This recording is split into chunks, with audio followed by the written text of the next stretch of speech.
Ben ritrovati, buongiorno a tutti, ben ritrovati con Sveglia Trieste, mercoledì 8 maggio. Oggi avremo due ospiti. Il primo sarà il candidato sindaco nel territorio del comune di San Dorligo della Valle d'Olina, Giorgio Marchesic, per la Federazione del Territorio Libero di Trieste, dalle 8 alle 9. Dalle 9 alle 10 torna a trovarci il dottor Dino Cafagna, esperto di storia e cultura triestina. In compagnia di Cafagna saremo dalle 9 alle 10, orario durante il quale, per riprendere la consuetudine che avevamo lasciato diverso tempo fa proprio col dottor Cafagna, non sono previste telefonate. Potete scriverci via mail per eventualmente qualche spunto da chiedere al dottor Cafagna. Questi gli ospiti di oggi. Andiamo a leggere la pagina meteo. La depressione presente sull'Italia quest'oggi si allontanerà verso il Mediterraneo centrale, favorendo l'afflusso di correnti nord-orientali che saranno più stabili e secche a partire da domani giovedì.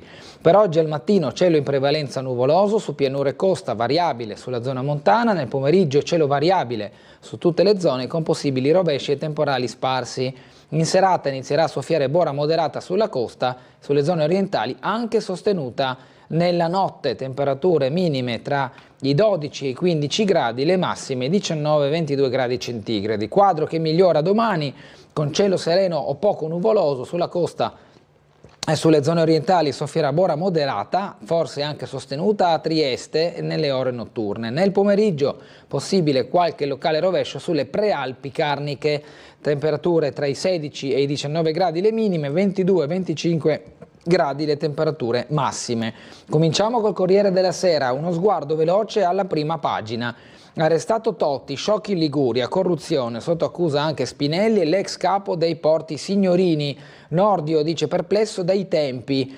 Il ministro, infatti, sulla tempistica ha qualcosa da ridire. Il governatore ai domiciliari afferma sono tranquillo. L'intercettazione, che ha avuto in qualche modo lo sblocco di questa inchiesta, riporta quanto segue: la pratica di tuo figlio è ok, da Fratelli d'Italia non escluso il ritorno al voto, e vedremo l'evoluzione. Intanto Totti si dichiara tranquillo e che sarà a disposizione per tutti i chiarimenti. È chiaro che questa notizia ha creato una sorta di terremoto politico interno al centrodestra.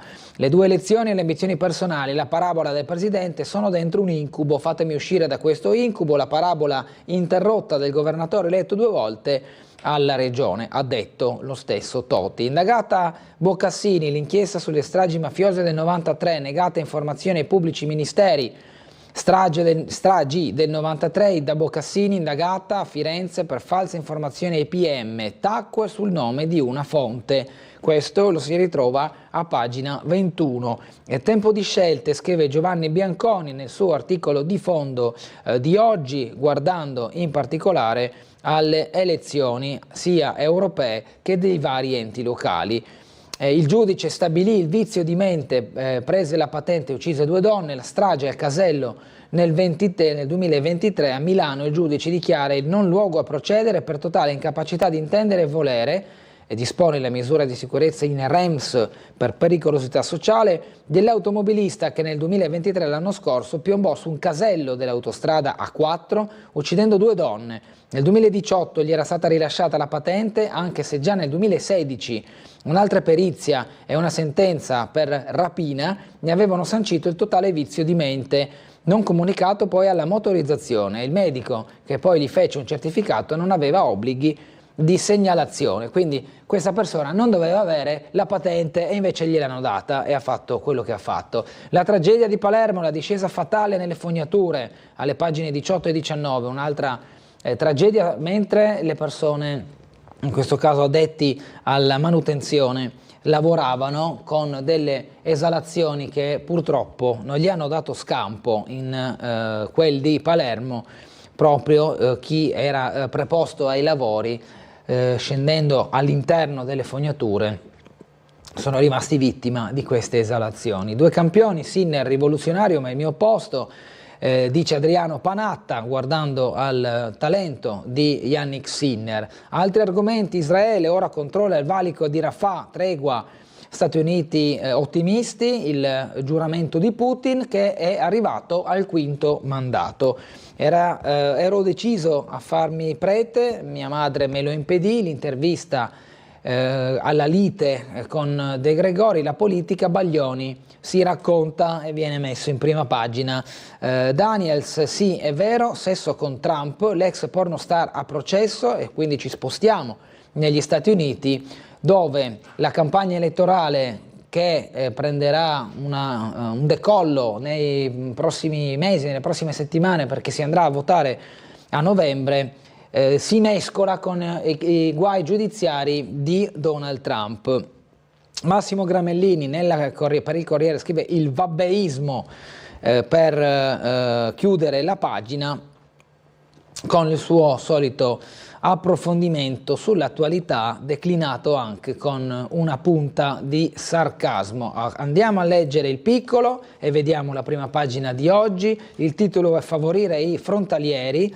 Parla il ministro Tajani, sospendere Schengen è necessario ma garantiremo un corridoio privilegiato. Il forum dei giornali del gruppo del Piccolo con il ministro degli esteri e leader di Forza Italia, inchiesta Ligure, i tempi potevano essere diversi. Fa eco al ministro Nordio anche il ministro Tajani guardando alle elezioni e anche a queste indagini che a detta di alcuni della classe politica, vedi Tajani, vedi Nordio, la tempistica è un po' sospetta, perché far emergere un'inchiesta in pieno periodo elettorale secondo loro è qualcosa da dover rivedere, ma tant'è.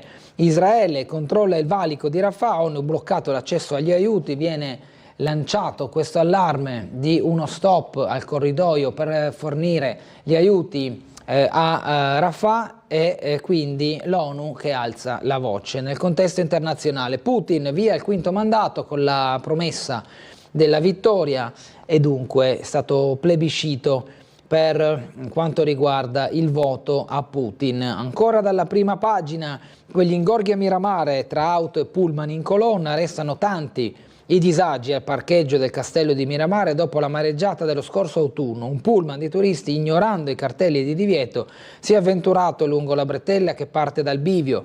Altri sostano impropriamente a bordo strada creando file, alcuni sulle fermate del bus della linea 6.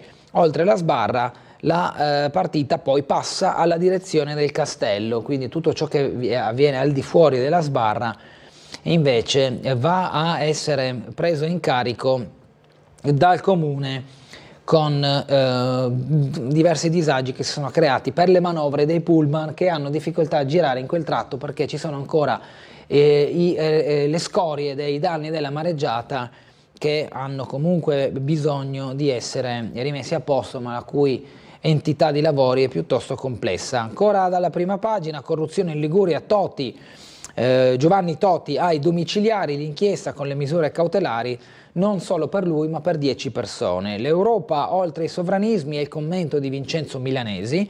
Guardiamo alle notizie della cronaca locale dei comuni fra Trieste e provincia, le comunali, tutte le liste, 4 i candidati in lizza a San Dorligo della Valle d'Olina, infatti si legge 4 candidati sindaco e 9 liste in lizza per una dozzina di partiti e forze politiche. È uno scenario complesso quello che si presenta all'elettorato di San Dorligo della Valle d'Olina in vista del voto dell'8 e 9 giugno, quando si voterà sia per le europee che per le amministrazioni comunali, e in questo caso vanno al voto nella provincia di Trieste i comuni di San Dorligo della Valle, Sgonico e Morupino. L'estate del turismo, attesi in regione 6.800.000 vacanzieri.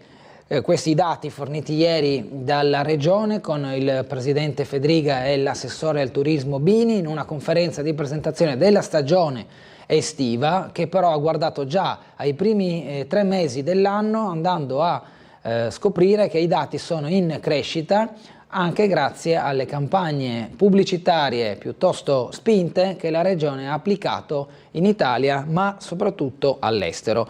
La cronaca con la banda del martello, così la polizia ha preso 2 dei rapinatori, ce lo racconta Giampaolo Sarti a pagina 21 e lo vedremo tra non molto.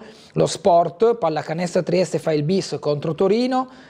per quanto riguarda i playoff del basket della squadra di A2. L'Unione sabato invece affronterà la Giana Erminio. È uscito dunque il nome della squadra rivale della Triestina dal turno di ieri, che era il primo turno dei playoff a livello generale, la prima partita invece della Triestina, in quanto entra subito dopo il primo turno giocato ieri. In pratica l'avversaria sarà la Giana Erminio, la Triestina giocherà sabato a Rocco in questo turno di playoff contro la Giana Erminio, e questo lo vedremo alle pagine dedicate allo sport. Andiamo a vedere cosa ha detto il ministro Tajani. Ambiente, energia e difesa comune per la nuova Europa. Il ministro degli esteri era presente, ha parlato tra presente e futuro dell'Unione, era presente ieri a Gorizia al Festival del Cambiamento. Mi candido per la mia esperienza nelle istituzioni europee, perché un segretario di partito deve prendersi le sue responsabilità, ha detto Tajani, leader di Forza Italia, ministro degli esteri del governo Meloni. A Bruxelles contano le famiglie politiche e per questo l'unico voto utile a giugno sarà quello a favore di Forza Italia, e chiaramente trascina l'elettorato verso il suo partito. L'intervista al vice premier, che è stata realizzata da Mattia Pertoldi e che trovate in queste pagine del Piccolo, così come in quelle del Messaggero Veneto. Vannacci, Zanna, omosessuale, lei è anormale come Hitler. Il botta e risposta tra i due candidati europei, che non se ne sono mandate a dire, con diverse affermazioni più o meno forti. Il suo cognome rappresenta le nostre origini, il dopo Berlusconi, è forse l'attacco che in questi giorni gli ha fatto più male, si vede. Antonio Tajani infatti non pare aver digerito l'accusa di fare campagna elettorale con il morto, rivoltagli dopo la decisione di depositare il simbolo di Forza Italia con la scritta Berlusconi presidente. Francamente non mi è proprio piaciuta, conferma il ministro degli esteri. Vorrei che chi ci attacca contestasse il nostro programma elettorale dicendoci quello che, a suo avviso, non lo convince, invece che lasciarsi andare a queste affermazioni. Il cognome Berlusconi rappresenta le nostre origini, quelle di un partito liberale che non scompare con l'addio del suo fondatore, ma allo stesso tempo il fatto che noi siamo in campagna elettorale e veniamo anche dati come un partito in crescita dimostra che Berlusconi non era una specie di Luigi XIV che sosteneva come dopo di lui ci fosse soltanto il diluvio. No, secondo Tajani il nostro compito adesso è quello di continuare il suo lavoro pur in un modo diverso e non per nulla. Tra l'altro abbiamo cambiato lo statuto di Forza Italia cancellando il concetto di coordinatori in favore di quello di segretari, ha detto dunque Tajani. Andiamo ancora a vedere le questioni che riguardano la Liguria. Toti ai domiciliari per corruzione, favori politici per 74.000 euro. Arrestati anche il capo di gabinetto del governatore Cozzani, gli imprenditori Aldo e Roberto Spinelli e l'amministratore delegato di Iren Signorini. Qui la foto di Toti che lascia la sua abitazione a Genova accompagnato dagli uomini della Guardia di Finanza. Le accuse al governatore sono riassunte in questo piccolo schemino: corruzione per l'esercizio della funzione e per atti contrari ai doveri d'ufficio. Secondo i magistrati avrebbe accettato dagli imprenditori Aldo e Roberto Spinelli 74.100 euro. Toti è anche accusato di aver accettato la promessa del consigliere di amministrazione di Esselunga SPA Francesco Moncada di un finanziamento illecito. Dunque questi fondi al comitato Giovanni Toti è in parte come partecipazione alla cena elettorale. Difatti sono 40.000 euro l'8 e il 9 dicembre del 2021, 15.000 euro erogati il 25 maggio del 2022, altri 15.000 nel settembre, l'8 settembre sempre del 2022, 4.100 euro il 10 marzo dell'anno scorso, come detto, come partecipazione alla cena elettorale. Il presunto scambio: dunque, in cambio dei finanziamenti, Giovanni Toti si sarebbe impegnato ad agevolare l'imprenditore in una serie di pratiche. La prima, trasformare la spiaggia libera di Punta dell'Olmo in spiaggia privata. 2. Sostenere l'iter di una pratica edilizia relativa al complesso immobiliare sempre di Punta dell'Olmo. 3. Rinnovare per 30 anni la concessione del terminal Rinfuse. 4. Assegnare a Spinelli gli spazi nel porto ex Carbonile Itar e Carbonile Levante. E per queste motivazioni è stato dunque indagato ed è scattato ieri la prima fase del processo. Hotel, casinò e borse Chanel, tutti i regali fatti a signorini. Le carte dell'indagine. Gli industriali coinvolti negli atti avrebbero sollecitato l'ex presidente dell'autorità portuale al fine di accelerare una serie di pratiche e concessioni, tra i benefit anche contanti, massaggi e il banchetto di nozze per la figlia. Questo emerge dall'inchiesta. Andiamo avanti, sempre su questo argomento. Parla Nordio, guida la destra, tempistiche sospette, la maggioranza segue la linea garantista ed evoca la giustizia a orologeria, le opposizioni chiedono le dimissioni, Fratelli d'Italia non esclude il voto anticipato. Questo è un po' lo scenario a livello di politica e a livello di dichiarazioni, con il guardasigilli Nordio che è scettico riguardo le tempistiche. Come abbiamo visto anche prima, Tajani ha detto la stessa cosa. La mafia a Genova, il clan dei Cammarata chiedeva i voti dei riesini, c'è anche voto di scambio di posti di lavoro, una sistemazione da assicurare ai picciotti nisseni di Riesi e residenti a Genova dopo aver portato almeno 400 voti alla lista Cambiamo con Totti presidente per le elezioni regionali del 2020. Voti in odore di mafia, però in particolare del clan Cammarata, affiliato a Cosa Nostra, uno dei clan più spietati e pericolosi della Sicilia. Il clan Cammarata è stato tra i protagonisti della guerra di mafia scoppiata nella provincia di Caltanissetta negli anni 90. A Genova la cosca è presente dall'85, dove ha sviluppato una sorta di accurata mimetizzazione. Secondo quanto emerge dalle carte dell'inchiesta, a promettere favori in cambio di voti, pescando nella comunità riesina, sarebbe stato l'attuale capo di gabinetto Matteo Cozzani, accusato di corruzione elettorale aggravata nell'aver agevolato Cosa Nostra e dunque per questo anche lui è rientrato nei faldoni della procura. Fedriga che dice serve cautela, anche Serracchiani attacca, fatti gravi si dimetta, le reazioni in Friuli, Venezia e Giulia. Da un lato la cautela del presidente della regione che dice è un'inchiesta e dunque fino a processo bisogna sempre avere la cautela di appurare i fatti e leggere i documenti. Deborah Serracchiani del Partito Democratico invece attacca, i fatti sono molto gravi anche solo dalle prime fasi dell'inchiesta, che Totti si dimetta. Questa è la richiesta del Partito Democratico. Il dialogo con Kosulic intercettato nel 2021, l'armatore triestino però non è indagato, è un corredo che riguarda anche questo spedizioniere. Andiamo all'attualità, ma ci spostiamo nel Medio Oriente. Israele avanza, Gaza resta isolata, issata la bandiera dello Stato ebraico, sotto controllo il valico di Rafah, chiusi 2 ingressi, Stati Uniti e ONU dice riapriteli subito, le posizioni restano distanti sui detenuti, sugli ostaggi e sulla fine delle ostilità. Questa è la mappa del conflitto, come possiamo vedere la zona in color arancione è la zona umanitaria di Al-Mawasi, la zona invece in questa sorta di viola è l'ampliamento della zona umanitaria che è stata disposta del 28 aprile, l'area invece in questo verdino, subito a destra della scritta Rafah, è l'area di evacuazione ordinata dall'esercito israeliano. Tutte quelle scintille che vedete dalla mappa sono gli attacchi israeliani del 6 e del 7 di maggio. Il valico è chiuso a Karem Shalom, al sud-est della zona del conflitto. Israele dichiara di aver dispiegato le sue truppe proprio nel sud-est, al confine con l'Egitto. L'esercito israeliano ha annunciato il controllo del versante di Gaza dal valico di Rafah e quindi nella zona sud della striscia di Gaza. Questa è la mappa del conflitto. Biden commemora l'Olocausto, in America non c'è spazio per l'antisemitismo. Prima la festa, poi le bombe, gli sfollati sono in trappole, il dramma, il Cairo, senza la tregua e senza gli aiuti umanitari i rifugiati sono sfiniti, perché come abbiamo visto si sta sviluppando tutto al confine con l'Egitto nella parte sud della striscia di Gaza.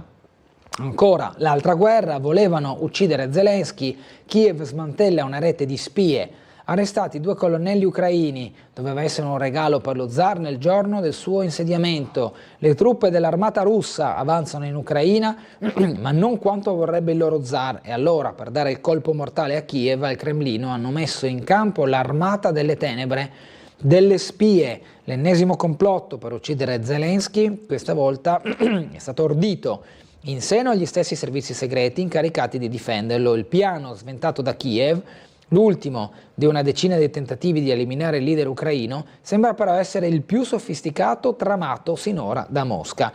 Secondo gli 007 ucraini, doveva essere il regalo più gradito per Putin nel giorno del suo quinto insediamento.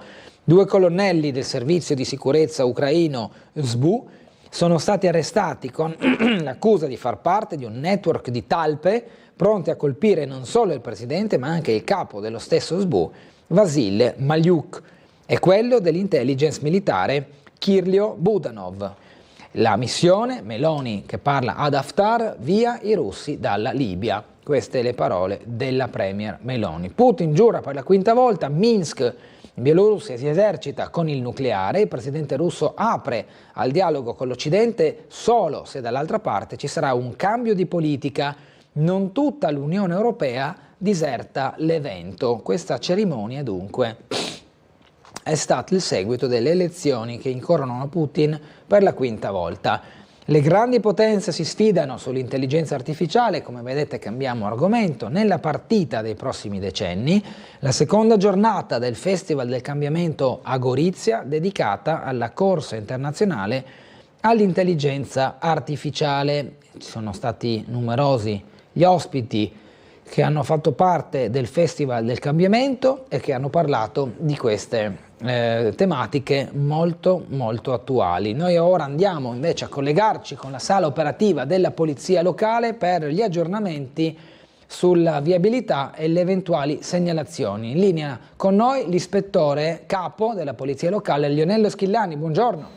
Sì, buongiorno a lei e a tutti i telespettatori. Prego. Allora, però iniziamo con la notte trascorsa con interventi di routine. L'unica cosa che dobbiamo segnalare è numerose rimozioni che abbiamo dovuto effettuare anche in orario notturno, quindi chiediamo a tutti, anche appunto in orario notturno, di parcheggiare la macchina in maniera consona, di non intralciare il transito dei mezzi pubblici e dei mezzi della CEGAS che effettuano l'asporto dei rifiuti, quindi fare attenzione anche alle soste in orario serale e notturno. Per quanto riguarda attualmente, stiamo iniziando il servizio con le varie pattuglie, al momento non abbiamo interventi in atto degni di nota e il traffico di quello che vedo è abbastanza scarso, andrà via via aumentando naturalmente verso le ore di punta. Per quanto riguarda i lavori, l'unica nota che ho, ci saranno lavori di segnaletica per la messa in sicurezza di un attraversamento pedonale all'intersezione tra la via di Miramare e la salita Madonna di Greta. Quindi avremo un restringimento di careggiata in ambo sensi di marcia, saremo sul posto di viabilità e naturalmente potrebbe esserci dei rallentamenti in zona via di Miramare in entrata a città. Questi lavori dureranno un paio di giorni e soprattutto durante tutte le giornate verrà allestito il cantiere. In città altri lavori particolari non ci sono, la nave da crociera è partita, quindi è di nuovo fruibile l'area di sosta per quanto riguarda la zona della stazione marittima, e ricordo che ci sono ancora vari lavori, il raccordo autostrade 13 in superstrada, quindi fare attenzione, ci sono dei restringimenti di careggiata. Inoltre ricordo che il vincolo di Trevigiano in entrambi i sensi di marcia rimane chiuso per lavori. Altre cose particolari non ci sono al momento, quindi restituirei la linea. Grazie all'ispettore capo Schillani, buona giornata, buon lavoro. Proseguiamo con il piccolo e le notizie di cronaca, però di carattere, di caratura nazionale. Strage di Casteldaccia, in corso le indagini, non dovevano essere lì. Il contratto di subappalto non prevedeva che scendessero, la decisione è dovuta a un problema tecnico imprevisto, non dovevano essere all'interno dell'impianto. Il contratto di subappalto non lo prevedeva, ma un problema tecnico li ha spinti a scendere nella prima stanza a 3 metri sottoterra e hanno trovato la morte. Col passare delle ore gli inquirenti vanno chiarendo la dinamica dell'incidente sul lavoro, costato la vita a 5 lavoratori, 4 della Quadrifoglio Group, deceduti mentre lavoravano allo spurgo di un tombino a Casteldaccia in provincia di Palermo, e un operaio interinale che collaborava ora con la squadra. La Quadrifoglio SRL di Partinico aveva avuto un subappalto, la manutenzione della rete fognaria del centro in provincia di Palermo, dalla TEC, la società che si era aggiudicata l'appalto da AMAP, la municipalizzata che gestisce le rete idriche fognarie nel capoluogo e in provincia. Le vittime dal 29 aprile scorso lavoravano allo spurgo di 5 tombini che erano stati coperti dall'asfalto dopo lavori sulla strada eseguiti dall'ANAS.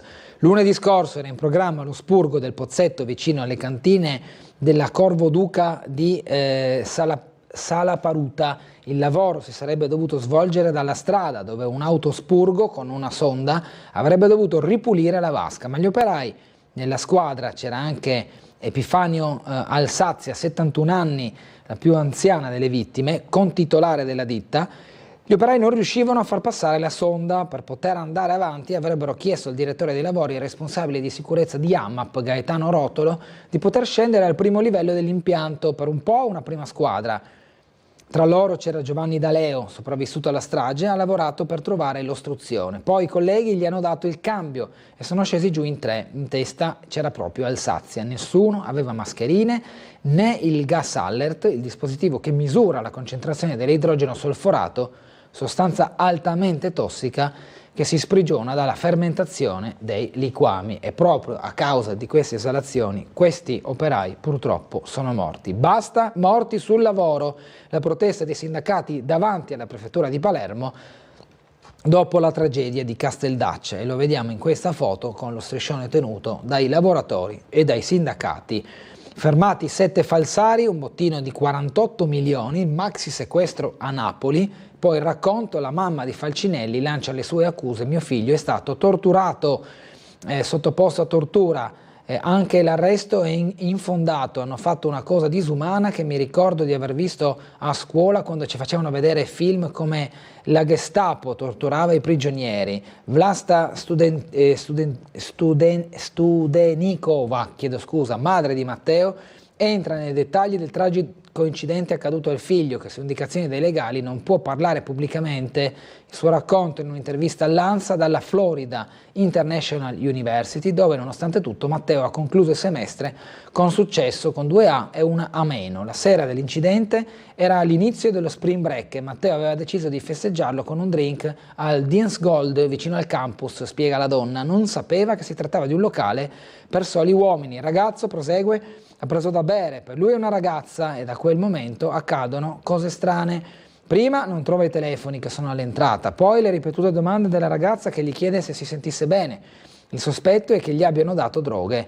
Verso le 2 Matteo decide di andare a casa e va a pagare. Da quel momento è totale blackout, non ricorda nulla fino alle 3:38, quando lo arrestano e gli premono la testa contro l'asfalto, e poi il resto sono le torture che lo stesso ragazzo e la madre dicono ha subito in maniera barbarica e ingiusta da parte delle forze di sicurezza. Il livello del mare continua a salire, allarme allagamenti. Furlani, geomorfologo all'università, ha percorso a nuoto la costa da Medolino a Trieste facendo rilievi, foto e video. Qui lo vediamo Stefano Furlani durante le ricerche fatte a nuoto lungo la costa, e il suo allarme: dall'epoca romana 1,5 metri in più e si è abbassata la costa da Miramare a Duino e al villaggio del Pescatore. La ricerca condotta nuotando è una tecnica unica al mondo, quella inventata dal professor Furlani per fare rilievi sulla costa marittima. Dai rilievi Furlani ha scoperto che da un lato il livello del mare si sta alzando, ma si sta anche abbassando la costa. L'ISR, il barchino con le strumentazioni, in questa foto in alto a destra, si chiama Instrumental Support Draft ed è un barchino autocostruito con tutta la strumentazione. Anche il premio Nobel fisico del clima, l'ICTP, parlerà al Miela, Filippo Giorgi, di questi cambiamenti climatici e dell'aumento del livello del mare. Scoperta all'isola di Favignana la grotta della foca monaca. Il docente, dopo i 250 km analizzati dall'Istria al Golfo di Trieste, ha raggiunto la quota di 650 totali, girando l'area di Malta e delle Egadi.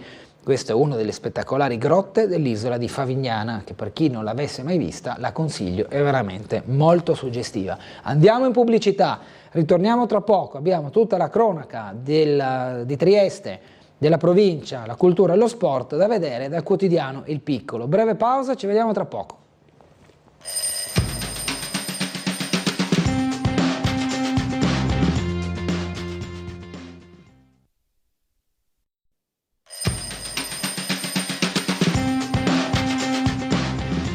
Ben ritrovati con Sveglia Trieste, continuiamo con la rassegna stampa dal Piccolo. Un'estate da 6.800.000 presenze, le stime di Demoscopica in forte aumento gli stranieri, effetto Times Square, prenotazioni anche da Singapore. Il presidente Federica ieri ha presentato i dati dei primi 3 mesi guardando alle proiezioni del 2024 per il turismo estivo. Offriamo alta qualità, un tipo di lusso caratterizzato da vacanze slow a differenza di altri. L'assessore Bini ha detto: la nostra regione è tra le più attrattive d'Italia per i turisti, al pari del Trentino Alto Adige e del Veneto. Queste le parole del presidente e assessore ieri in fase di presentazione, come detto, delle attività estive, concerti, una spinta al marketing e al spot attraverso le reti nazionali e internazionali.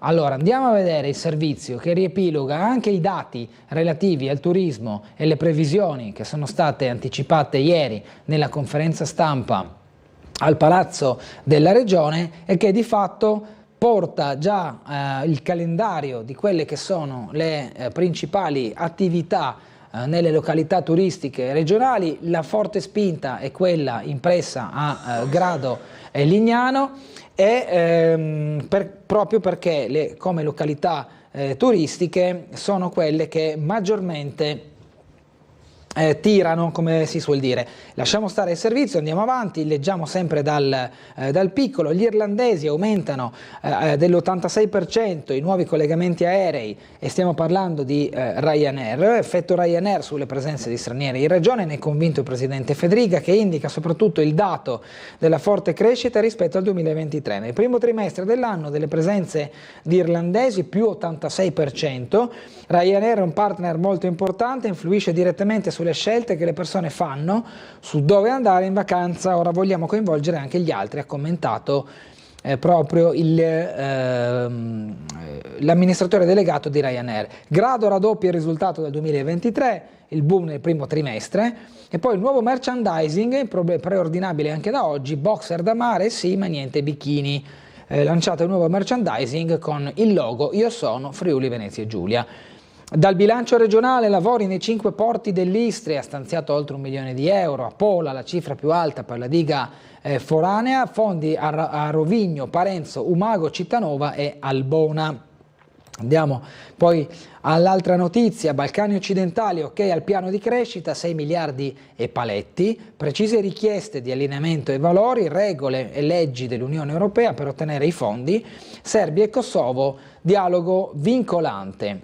Poi Macedonia del Nord, scoppia al voto, nazionalisti pronti a tornare al potere. Pagina economica, A2A investe ancora nel Friuli Venezia Giulia, nuovo polo del fotovoltaico, la multi-utility, il 70% della società Parco Solare Friulano 2 di Manzano, tra Pavia di Udine e Santa Maria la Longa, il primo impianto a livello nazionale. Addio a Gallia, manager e banchiere in BNL e Cassa Depositi e Prestiti, qui ricordato Fabio Gallia, in foto il lutto. Fincantieri e Leonardo, intesa vicina sulla ex VAS per l'operazione tra le due grandi aziende.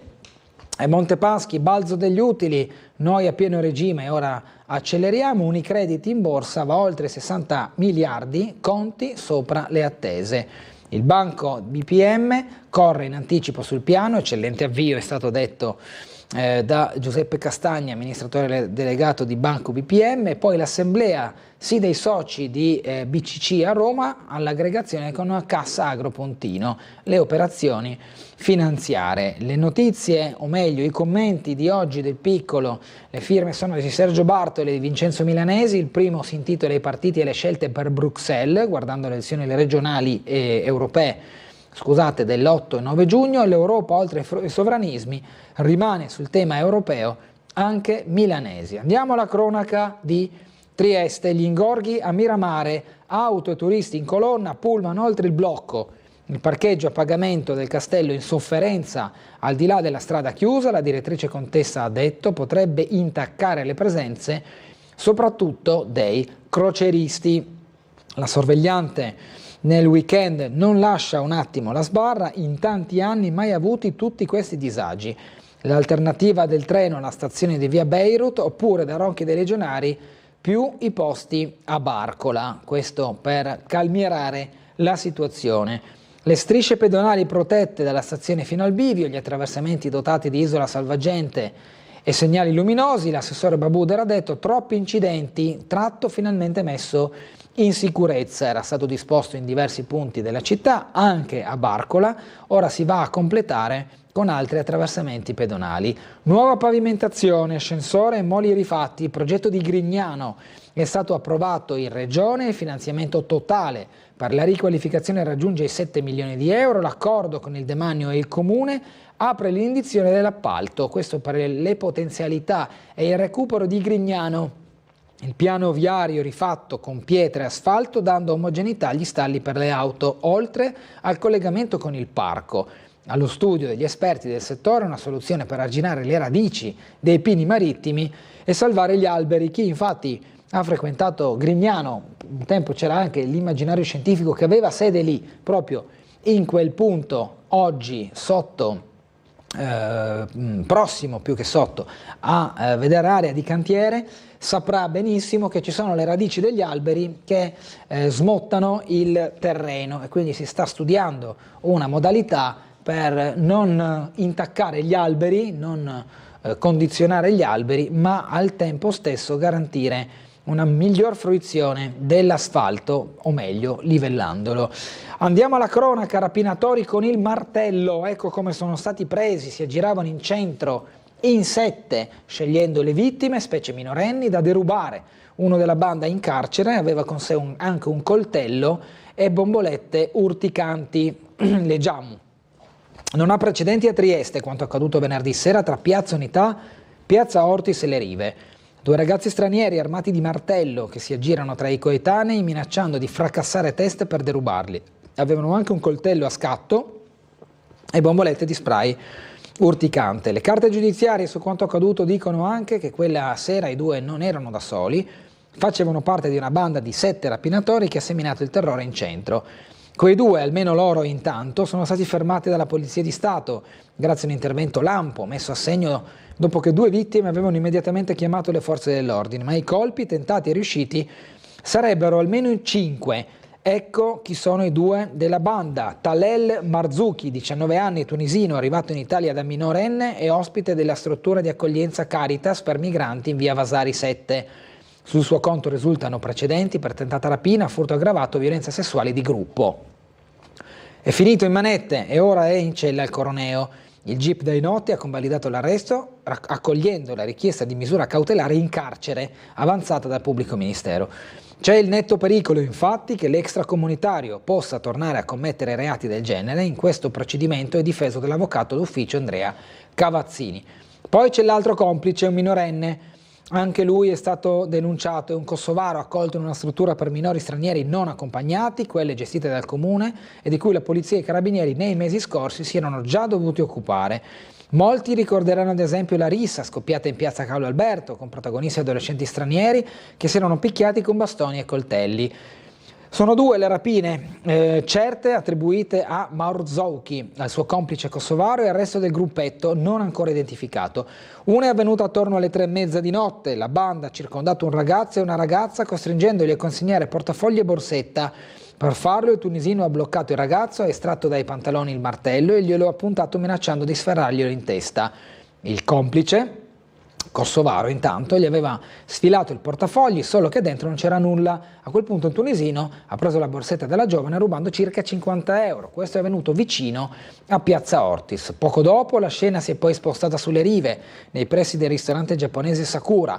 Qui i 2 hanno preso di mira un minorenne incontrato per caso in strada, afferrandolo per la giacca e strappandogliele dal collo 2 collane. L'adolescente è stato spintonato violentemente e minacciato di essere colpito con il martello. Non solo, i 2 volevano anche il suo portafogli, ma anche in questo caso era vuoto. Il tunisino ha continuato a brandire il martello sull'adolescente e lo ha spintonato ancora fino a farlo cadere.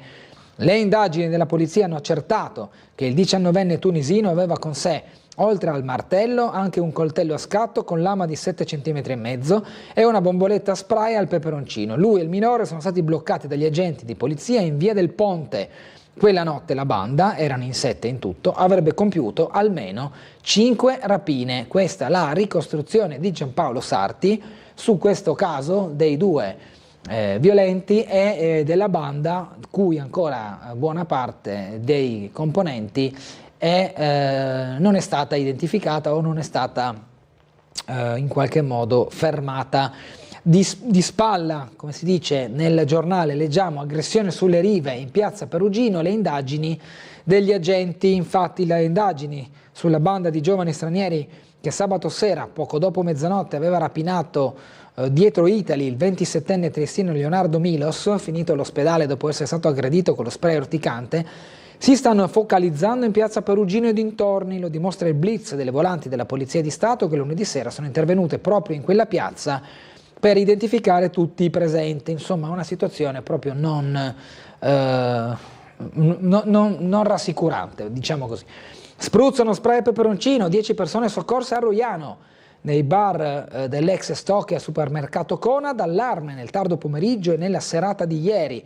A Roiano l'ambulanza del 118, i vigili del fuoco del comando provinciale e i nuclei specializzati, i carabinieri e la polizia sono intervenuti in 2 bar e in un supermercato dove è stata avvertita da più persone la presenza di una sostanza urticante nell'aria che ha generato malori e ripetizioni, oltre a una comprensibile preoccupazione per buona parte del rione.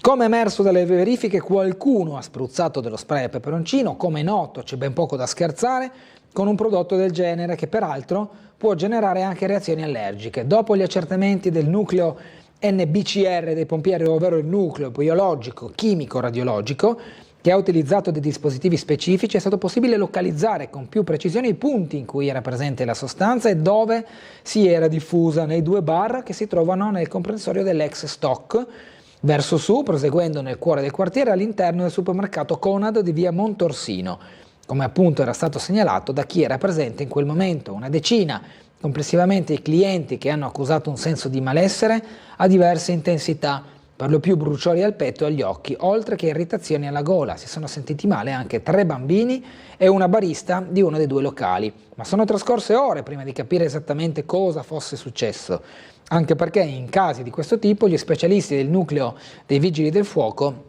non lasciano mai nulla di intentato, considerando che sostanze del genere possono avere conseguenze anche importanti per chi le respira. L'intervento dei pompieri è cominciato prima delle 18 da uno dei bar all'interno dell'ex comprensorio Stock, dove i clienti lamentavano bruciori e irritazioni diffuse.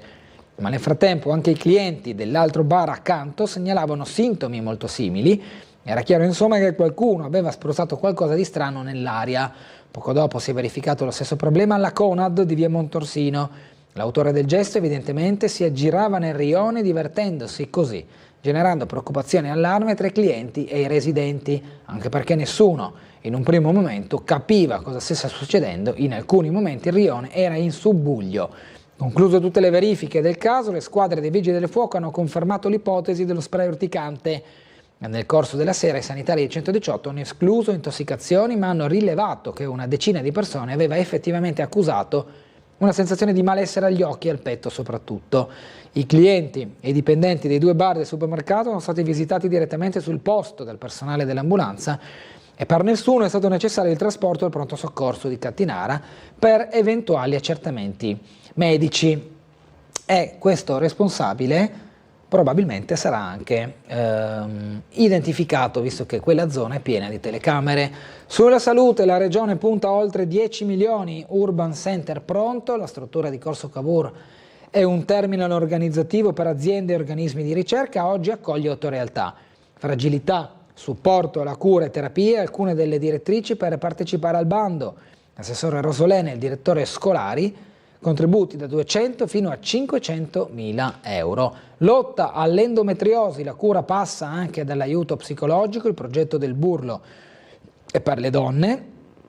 Il futuro della sanità e l'assistenza territoriale, oggi pesano le attese. Il direttore generale di Asugi Poggiana fa il bilancio sulla situazione del sistema della salute triestino nell'incontro organizzato dall'Ande. L'ufficio postale di via Combi resta chiuso senza date certe, la filiale è inaccessibile da novembre per problemi strutturali al condominio, il disagio dei residenti costretti a spostarsi per ritirare pacchi e usare il postamat, il disservizio nel rione di San Vito. Barriere fisiche a Revoltella, appalto a rosso, una spesa da 300.000 euro. Ecco qui i candidati delle liste per i comuni che vanno alle elezioni l'8 e il 9 giugno. San Doligo della Valle, i candidati alla carica di sindaco E poi i nomi per il Consiglio Comunale, 4 candidati in lizza a San Dolligo della Valle, sfida Coretti Massi, schieramenti di centro-sinistra e di centrodestra con più liste, in corsa gli outsider Drozina dei Verdi e Giorgio Marchesic per il territorio libero di Trieste. Il lungo confronto tra Partito Democratico e Slovenska Skupnost è sfociato in una scelta di unità, contrariamente a quanto invece accade a Morrupino e Sgonico. Il cartello di Fratelli d'Italia, Lega, Forza Italia e Noi Moderati incassa l'appoggio di Gombac e Uniti di Compare. Questi dunque i nomi. I candidati sono Giorgio Marchesic per la Federazione del Territorio Libero di Trieste, Roberto Massi per il centrodestra per San Dolligo della Valle, che raccoglie, come detto, Boris Gombac, poi Compare, e le 4 partiti di centrodestra, Forza Italia, Fratelli d'Italia, la Lega e Noi Moderati, Alessandro Coretti invece della Slovenska Skupnost, Rifondazione Comunista, Sinistra Europea, Partito Democratico, infine Roberto Drozina di Verdi, Territorio e Ambiente. Questi i candidati per San Dolligo della Valle. Andiamo a Morrupino, i candidati alla carica di sindaco e consiglio comunale. Per la carica di sindaco i candidati sono 3, vediamo di ingrandire per far vedere.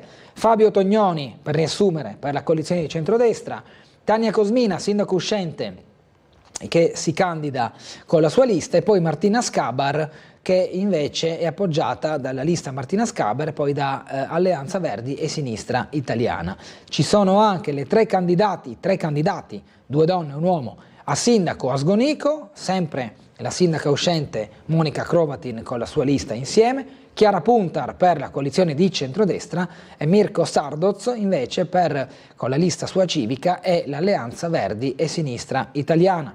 La pietra di Aurisina si mette in mostra, sarà il Magazzino 26 ad accoglierla, un evento a cura del gruppo Ermada Flavio Vidonis. L'esposizione andrà dal 19 maggio al 14 di luglio e c'è in vetrina dunque la pietra al Magazzino del Portovecchio. Il progetto Contamination Lab aiuta gli studenti universitari a diventare imprenditori, scrive Francesca Schillaci in questo articolo. Le altre notizie: la polizia stradale e l'aiuto in autostrada in momento di pericolo, fra le segnalazioni. Andiamo alla finestra sul cosmo, le stelle e le storie di Orion tra cacciatori, contadini e meteo avverso.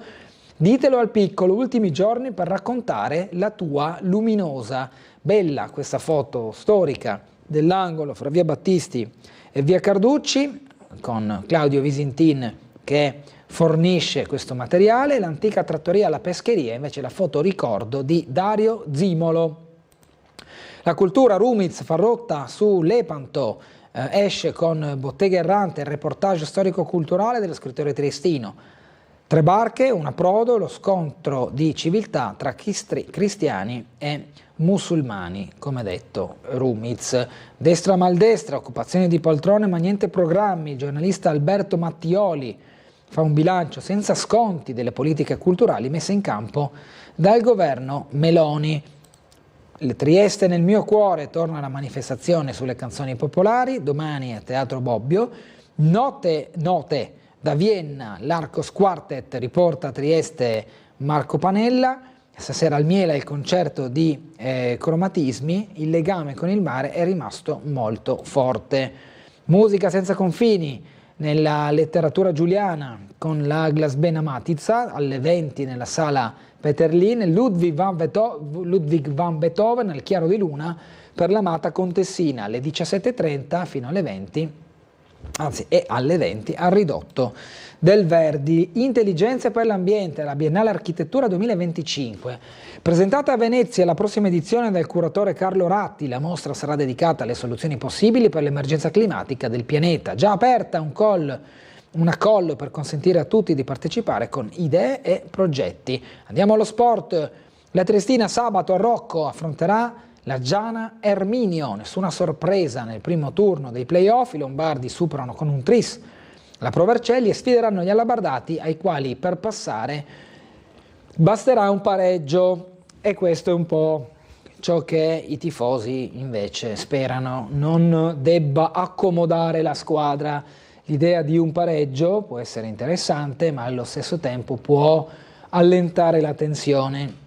La Triestina è squadra che comunque ha qualità nei suoi elementi e quindi potrebbe fare tranquillamente risultato contro la Gian Erminio. I Verdetti, un'altra beffa per il Piacenza, e tra le neopromosse dalla D c'è la Clodiense di Andreucci.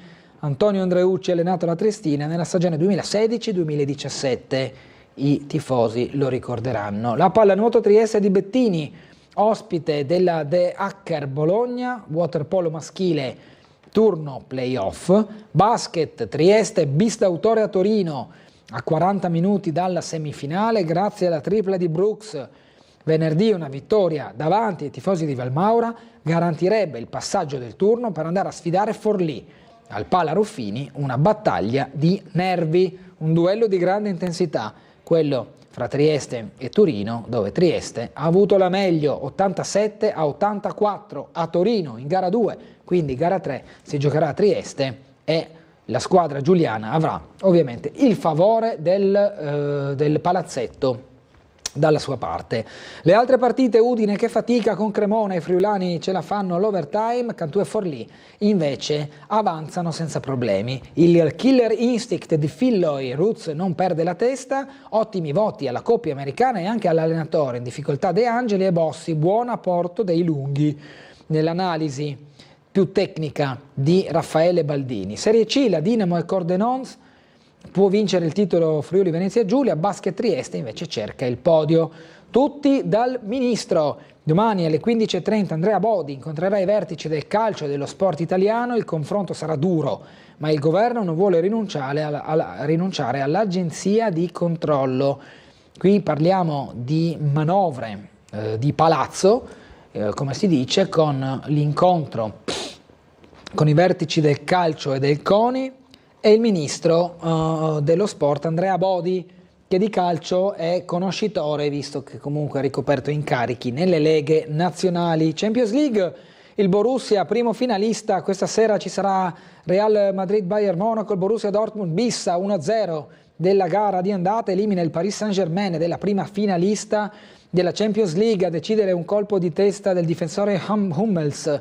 Ad inizio di ripresa sul calcio d'angolo il PSG può recriminare su ben 4 legni, uno di Zaire Emery prima del vantaggio dei tedeschi, l'altro di Mendes già sull'1-0, poi nella seconda parte della ripresa trasformatosi in un autentico assedio, traversa prima di Mbappé e poi di Vitinha. La Champions per il PSG resta stregata, anche se la politica dell'ingaggio dei big è stata ormai abbandonata. Dopo i forti investimenti il Paris Saint-Germain non riesce a trovare lo sbocco per arrivare a giocarsi la finale e quindi la vittoria della Champions League, una maledizione che viene accomunata quella di altre squadre che la Coppa dei Campioni non la vedono da tanto tempo. Sinner salta anche la festa Davis per il post, torneremo più forti, dice Yannick Sinner. Accanto sempre tennis, al foro italico, Trevisan fuori, oggi i primi big Sonego e Arnaldi.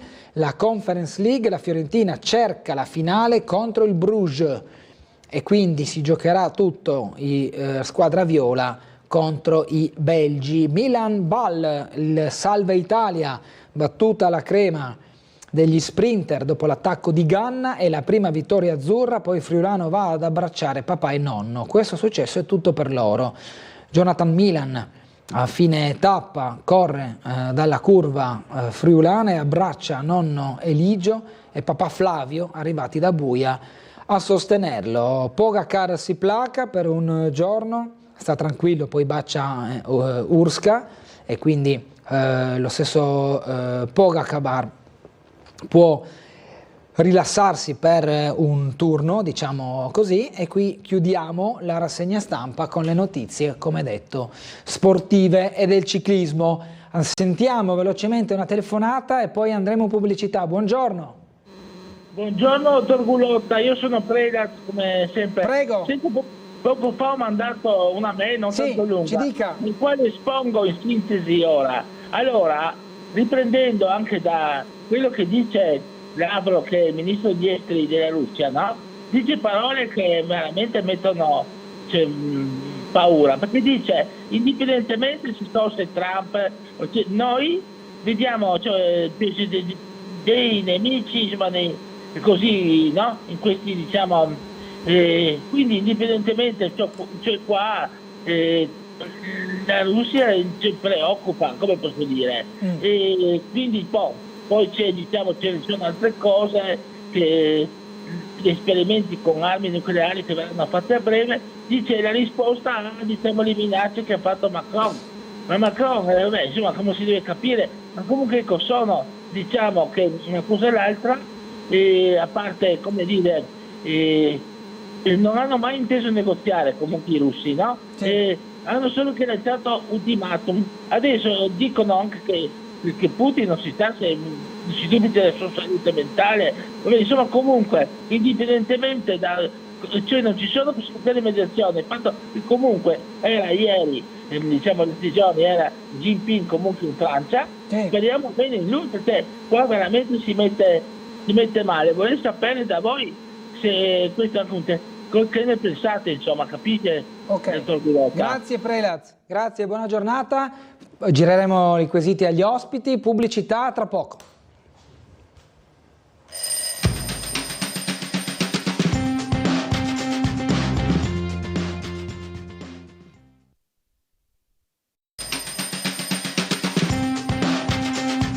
Ben ritrovati in diretta con Sveglia Trieste, siamo in compagnia di Giorgio Marchesic, che è candidato sindaco al comune di San Dorligo della Valle d'Olina per la Federazione del Territorio Libero di Trieste. Buongiorno e ben trovato. Buongiorno a lei e a tutti i telespettatori e telespettatrici. Dunque, intanto una precisazione, infatti mi scrivono via mail, la pronuncia, la dizione corretta del ciclista è Pogacar, con l'accento sulla prima A, come mi scrive Giorgio, lo ringrazio, che non sono esperto di ciclismo e quindi ho sbagliato la pronuncia del nome, quindi Pogacar, l'accento sulla A e poi C-I-A, e quindi insomma giusto per completezza. Marchesic, torno da lei.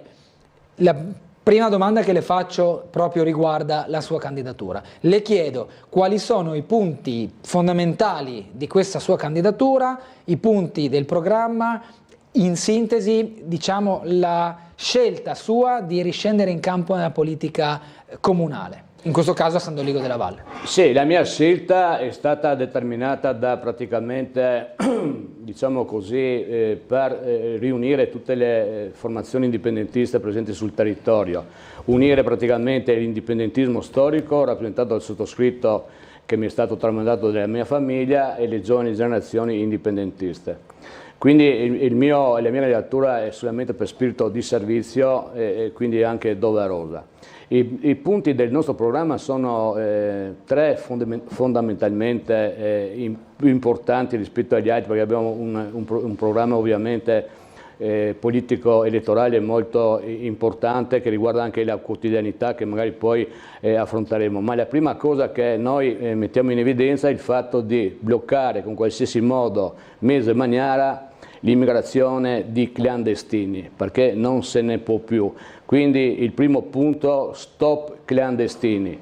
Il secondo punto, ovviamente sempre se sarò eletto sindaco, è far applicare la legge 3054 del 25 novembre del 1952, tuttora vigente, legge italiana che praticamente fra le varie cose determina di non pagare più tasse allo Stato amministratore italiano, tasse non dovute. Il terzo punto è l'allargamento in virtù dell'allegato ottavo, che in questo periodo se ne parla molto, vedi anche la MSC che vuole acquistare la Varsilia se verrà riconosciuto l'allegato ottavo, con praticamente anche la BAT che nel comune di San Dorligo della Valle d'Olina sta praticamente lavorando grazie ai punti franchi previsti dall'allegato ottavo, e quindi estendere l'allegato ottavo, i punti franchi, alla zona artigianale di quel comune. Questi punti fondamentali. 4 i candidati in corsa, abbiamo visto lei, Roberto Massi per il centrodestra, Alessandro Coretti per il centrosinistra e Roberto Drozzina per Verdi e Territorio e Ambiente. Come sarà la sua campagna elettorale da qui alle elezioni? Manca un mese. Ma innanzitutto io sono sempre sul territorio, posso dire che frequento il comune di San Dorligo della Valle ormai già da 50 anni, ma ogni giorno chiunque può trovarmi in zona artigianale piuttosto che nella piazza, diciamo, di Bagnoli. Sono a disposizione dei cittadini. Quel che voglio semplicemente sottolineare che come oggi il maggior quotidiano locale scrive nel titolo, sarà un duello Coretti e Massi. Insomma, mi sembra abbastanza, diciamo, riduttivo il discorso, anche perché io credo che oggi la gente, le persone, i cittadini di quel territorio vogliono il cambiamento, e il cambiamento che ovviamente lo può dare solamente una forza locale come la nostra, una forza che si richiama ovviamente ai trattati internazionali che, ribadisco, sono legge dello Stato amministratore italiano. Tra parentesi, su 4 candidati, il sottoscritto e il candidato del centro-sinistra, gli altri 2 candidati sono già 20 anni in quel Consiglio Comunale e non mi sembra che si siano tanto sbracciati per portare avanti le istanze dei cittadini. Voglio sottolineare che di problematica, a parte i 3 punti iniziali che ho praticamente rimarcato, ribadisco, stop a qualsiasi forma di clandestinità, applicazione della legge 3054 del 25 novembre 1952 e l'allargamento di punti franchi come previsto dall'allegato ottavo. Ci sono le problematiche quotidiane come quelle appunto della lastricatura delle strade, girando, diciamo, lì per il comune, anche per le, diciamo, frazioni limitrofe, le persone mi hanno indicato che le caditoie non funzionano, soprattutto a Caresana. Per esempio ieri ha piovuto notevolmente e c'era un lago sulla strada praticamente a Caresana, sulla strada superiore alla piazzetta, che le macchine non riuscivano nemmeno praticamente a transitare. E poi c'è sempre il problema dei mezzi pubblici che dal comune, diciamo, dalla piazza di Bagnoli non riescono praticamente non fanno un servizio adeguato e praticamente la gente è isolata, soprattutto i bambini che devono andare a scuola oppure che devono andare a fare sport al pomeriggio, il servizio pubblico è praticamente inadempiente. Quindi sono delle cose piccole che un'amministrazione, a mio avviso, dovrebbe fare diciamo così, in pochissimo tempo. Poi anche ci sono le problematiche che per le strade che vanno su a Ciarolie, quella che va anche a San Giuseppe, dovrebbero essere munite di dissuasori di velocità, anche per evitare gli stessi ciclisti che ci transitano in discesa di praticamente centrare qualche abitante, no? Quindi i dissuasori vanno messi un po' in tutte le strade, non solamente in zone artigianali o davanti a certi supermercati. E poi c'è il discorso che si sente sempre, la puzza sì, creata dalla SIOT. E noi diciamo che questa puzza si può, questo olezzo, questo odore insopportabile che spesso e volentieri crea anche dei mal di testa ai cittadini lì praticamente residenti, lo si può ovviare mettendo delle cupole di plexiglass o di vetroresina sui praticamente serbatoi. Questa cosa si può fare come praticamente l'hanno già fatta a Ingolstadt, dove la SIOT, l'oleodotto, praticamente finisce. Quindi tutte queste cose. Poi un'altra cosa importante è la toponomastica, no? Ad ogni vigilia di campagna elettorale si sente dire la toponomastica, perché lì a San Dorigo chi conosce la zona sa che è più facile vincere un tarno all'8 che non trovare un numero civico di una determinata casa. Quindi anche la toponomastica è un discorso importante che ogni volta si ripropone alla vigilia di ogni elezione, ma nessuno fa niente per, diciamo, ovviare a questi inconvenienti. Come dicevo, la puzza dell'oleodotto, la toponomastica, la carenza di servizi pubblici, la lastricatura delle strade, sono tutte cose che a mio avviso un'amministrazione dovrebbe fare. In più adesso con questi arrivi di clandestini che quotidianamente arrivano, stanno lordando i boschi, no? Per cui ripeto, io non ho sentito sui 4 candidati sindaci, io compreso, gli altri 2 che sono già 20 anni lì presenti, che si ricandidano come candidato sindaco, sbracciarsi per ripulire i boschi, insomma, tanto per intenderci e capirci. Quindi mi sembra che non sia una sfida centro-sinistra, centro-destra, ma credo che anche formazioni come la Federazione del Territorio di Trieste dovrebbero essere prese in considerazione, anche perché, come dicevo, noi rivendichiamo leggi attuali che purtroppo nessun sindaco ha fatto mai rispettare e noi vogliamo far rispettare. Ma lei infatti dice quanto realisticamente pensa sarà il risultato del TLT a Dolina? Ma, dipende da chi ci darà la fiducia, chi ci darà il voto.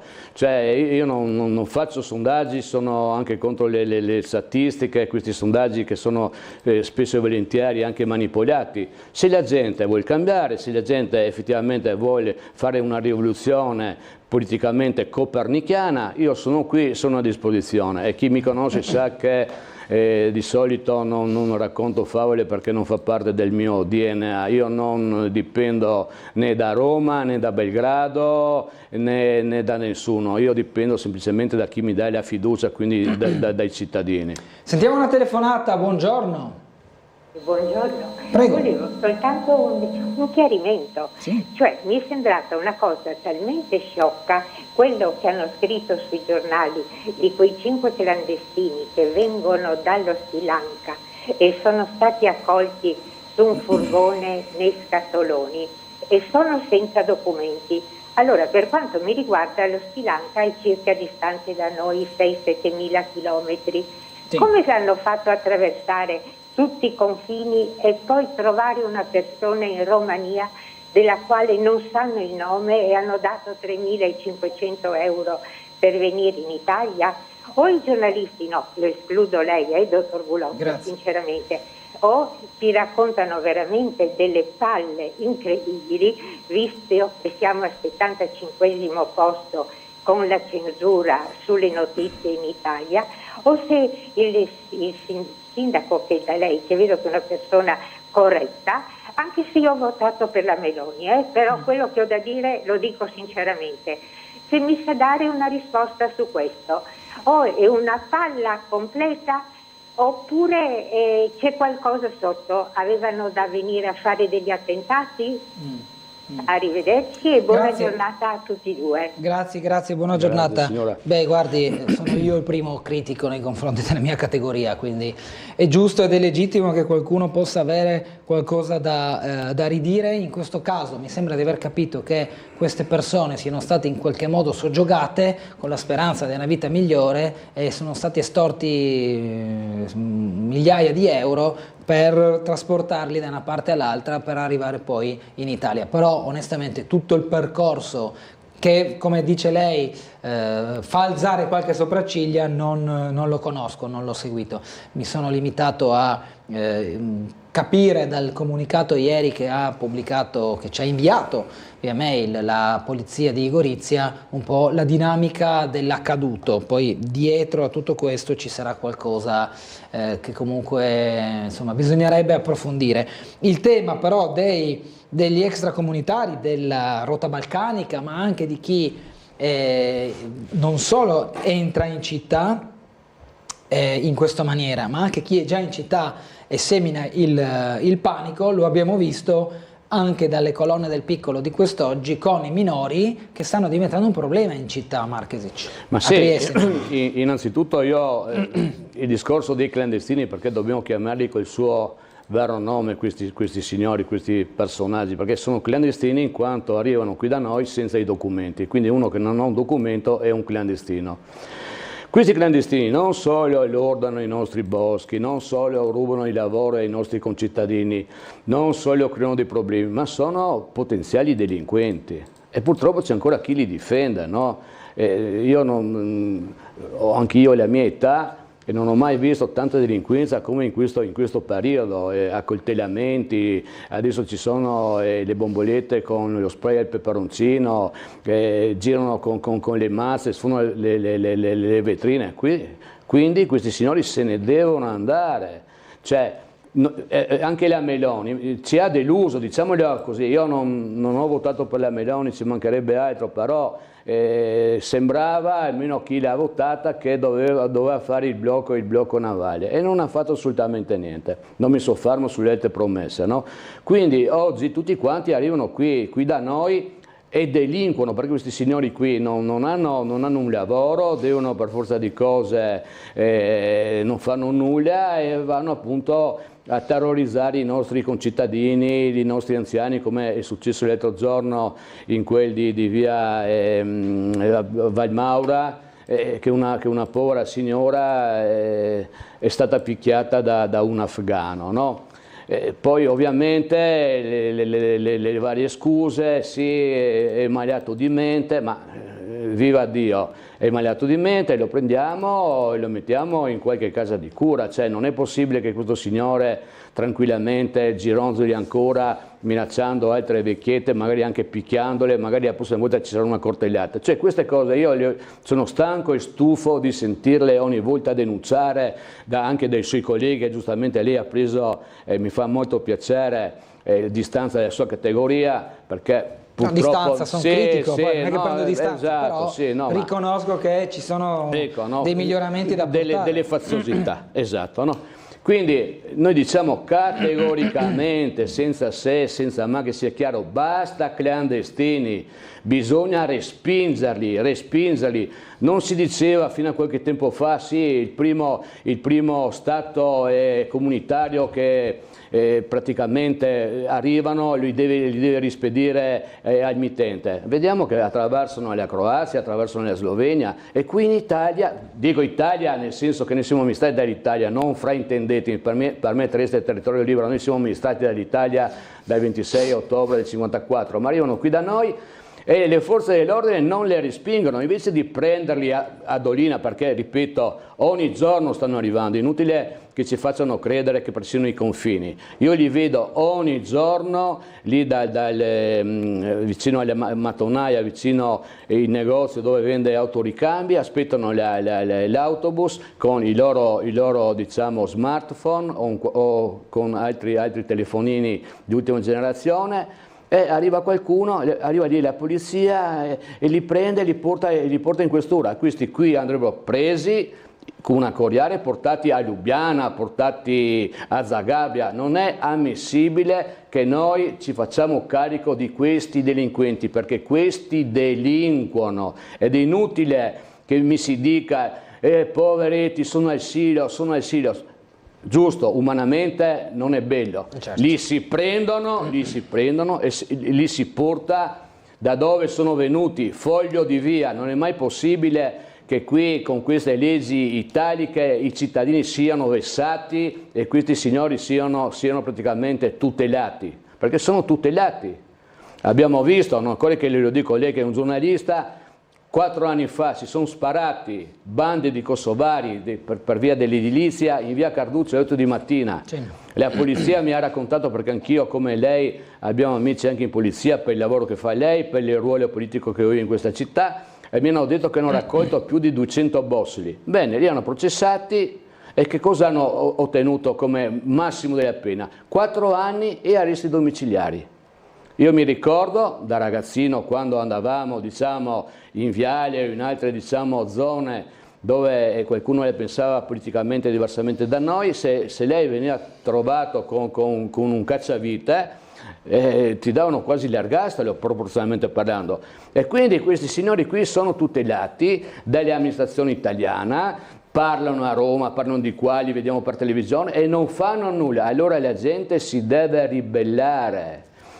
A Dolina dobbiamo fermare i clandestini sul confine, noi cittadini, noi politici, perché è vero che un cittadino non può fermare un clandestino perché può rischiare di essere denunciato per sequestro di persona, ma un consigliere comunale, un sindaco praticamente è un pubblico ufficiale e può fermare e respingere i clandestini. E poi quando uno va sul confine, ma non sul confine con la strada asfaltata, nei confini diciamo boschivi, che si sa da dove passano, anche perché al mattino dopo si trovano gli indumenti che loro lasciano perché lordano i nostri boschi, li si respingono in Slovenia.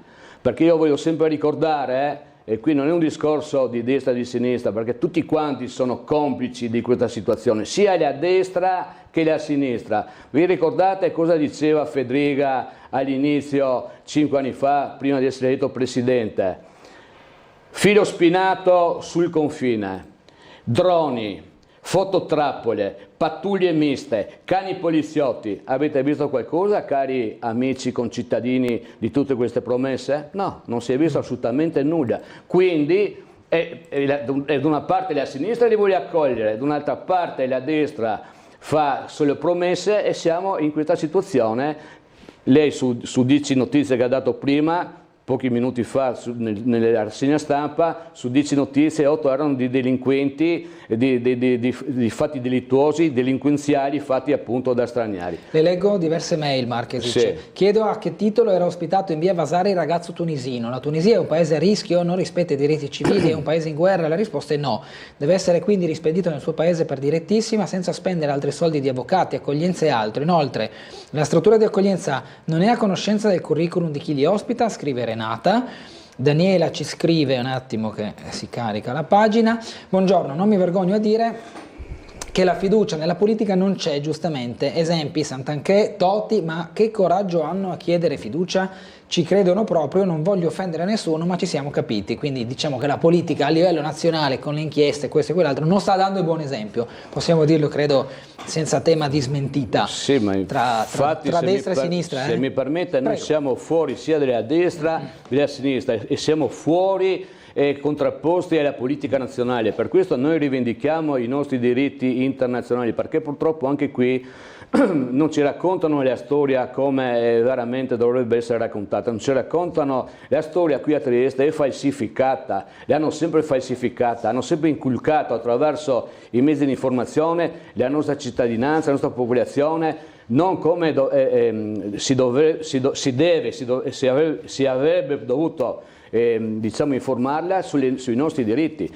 Faccio un piccolo esempio, Tara, ma tanto per rendercene conto. Io non voglio parlare del periodo del territorio libero, perché all'epoca dicevano no, il territorio libero non è mai esistito, no, il territorio libero, invece sappiamo che è esistito e che tuttora esiste, perché anche Osimo non l'ha cancellato, ma ha solo tolto dall'ordine del giorno la nomina del governatore delle Nazioni Unite. Ma quello che voglio dire, il 25 aprile, ogni anno la solita diciamo, menata. Trieste non c'entra nulla con il 25 aprile, niente, perché Trieste è stata liberata dal nazifascismo oppure dai nazisti, perché i fascisti si erano già dileguati l'8 settembre del 1943, è stata liberata dai nazisti il 1° maggio dalle truppe titine. Anche lì sarebbe da dire molto, perché sono arrivati i primi titini dei neozelandesi, ma la storia ce l'hanno sempre nascosta. E in più i titini sono stati cacciati dai neozelandesi e dagli americani il 12 giugno. Questa è la storia. Guarda, i famosi 40 giorni. I famosi 40 giorni. Che sono 42 però, vabbè. Sì, ma sì.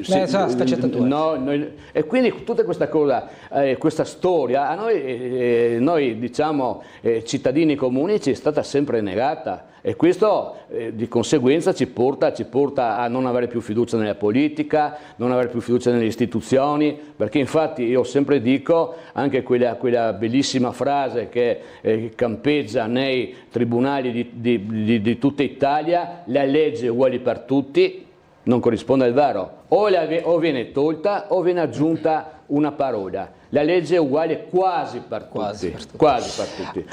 E questa cosa qui la vediamo quotidianamente, non occorre che lo dico io da indipendentista che rivendico il territorio di Trieste, questa situazione la possono verificare tutti quanti, insomma, no? Allora andiamo da Gianluca Paladin per chiedergli che cosa sta raccogliendo nella zona di San Vito, in zona via Murat e mi pare sia anche via Romolo Gessi. Gianluca, buongiorno, poi abbiamo la telefonata, arriveremo, chiedo scusa, chi è in linea. Prego Gianluca.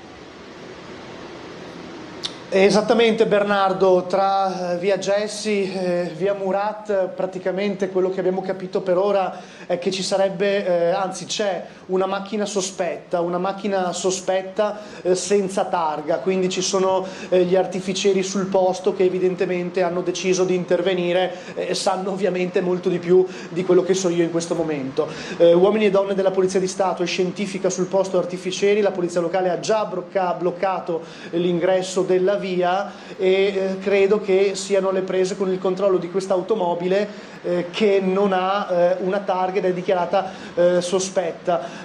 Qui non siamo troppo distanti all'abitazione anche del governatore Fedriga, quindi il motivo per cui l'allarme è molto alto è anche per questo, e sembra che ci siano elementi per presumere che insomma è molto meglio intervenire. Io adesso con le immagini di Gianluca Valenta mi sposto, non posso superare questa zona, devo stare all'imbocco della via.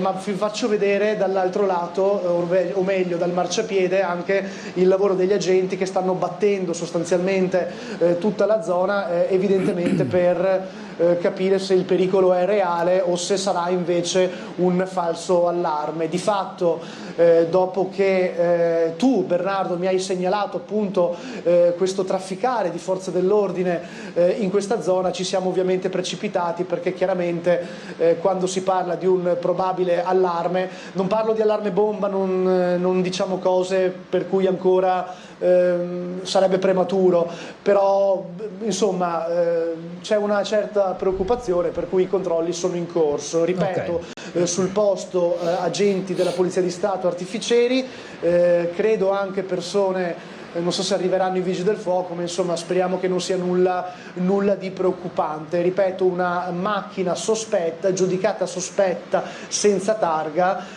forse comparsa da un giorno all'altro, quindi non una di quelle classiche auto abbandonate da mesi, da settimane, da anni, che magari uno dice e riceve anche segnalazioni dalle persone che dicono togliete quell'auto. È una macchina che forse è comparsa proprio da un giorno all'altro, quindi anche per questo motivo massima attenzione. Le persone che stanno cercando di ritornare verso casa o comunque di passeggiare per la via vengono fermati dalla polizia locale, di qui non si può transitare. Vi faccio vedere anche la viabilità della rotonda, che ovviamente è una viabilità compromessa. Chi arriva qui come questo signore non può fare altro che decidere di deviare e non percorrere questa via, quindi insomma tornare su a San Vito solamente dall'altra parte. Questa è la situazione, Bernardo. Io rimango qui a questo punto ancora un pochino e per questioni di sicurezza non posso avvicinarmi, ovviamente. Ma non si vede l'auto da là? I vigili urbani? No, Bernardo, è un'auto parcheggiata che però credo che sia coperta da altre automobili o dagli stessi uomini. Noi ci mettiamo un attimo su questo punto, vediamo se riesco a darti un'altra visuale con le immagini di Gianluca Valenta. Restiamo fermi qua e vedete c'è ovviamente il mezzo della scientifica. Poi perdonatemi i termini, io sto scoprendo tutto quanto in diretta, quindi attraverso un servizio di Tele4 capiremo meglio anche esattamente le persone che sono intervenute. Comunque questa è la visuale più ampia che posso darti, Bernardo. Lo zoom della telecamera ci fa capire un po' la situazione, ma non saprei dirti in questo momento qual è l'auto sospetta. Va bene. Intanto che cerco di capire qualcosa di più di questo fatto di cronaca, ti restituisco la linea. Grazie Gianluca, ai due Gianluca, Palladin e Valenta, e speriamo non sia ovviamente nulla di grave, è solo un falso allarme. Sentiamo chi c'è in linea. Buongiorno. Pronto? Buongiorno. Sì, buongiorno a voi. Prego. Senta, sarò brevissimo perché non esisto a telefonare quando c'è il signor Marchetti. Perché la politica... Sì? Sì, prego. Ah, ecco. Allora, la politica per me, che dovrebbe essere sempre seria, ha una parte comica. Qual è la parte comica? È durante la campagna elettorale, perché siamo onesti, si sentono dire di tutto e di più. Il signor Marchesi parla di clandestinità, ecco, dove? In un piccolissimo comune della provincia di Trieste. Sentire le sue parole, schiereremo una fila di tank, di carri armati da Tarvisio a Fiume, non so dove, da Tarvisio a San Dorligo, e blocchiamo la clandestinità. Caro signor Marchesi, noi abbiamo assistito alla crescita di partiti come la Lega, come Fratelli d'Italia. Cosa dicevano? La prima cosa, blocco dei clandestini. E cosa è successo? Quando sono andati al potere semplicemente sono aumentati del 50, del 60%. Allora, è inutile dire Guardi, glielo dico molto sinceramente, lei mi è molto simpatico, però è inutile dire sciocchezze, siamo stufi di sentire sciocchezze, la clandestinità non si blocca in quel modo, ecco, deve essere più chiaro, come in un piccolissimo paese come San Domenico della Valle lei blocca il flusso di clandestini, mi sembra la solita comicità della politica. Grazie e buona giornata. Grazie a lei, le lascio rispondere dopo la pubblicità, breve pausa, ci vediamo tra poco.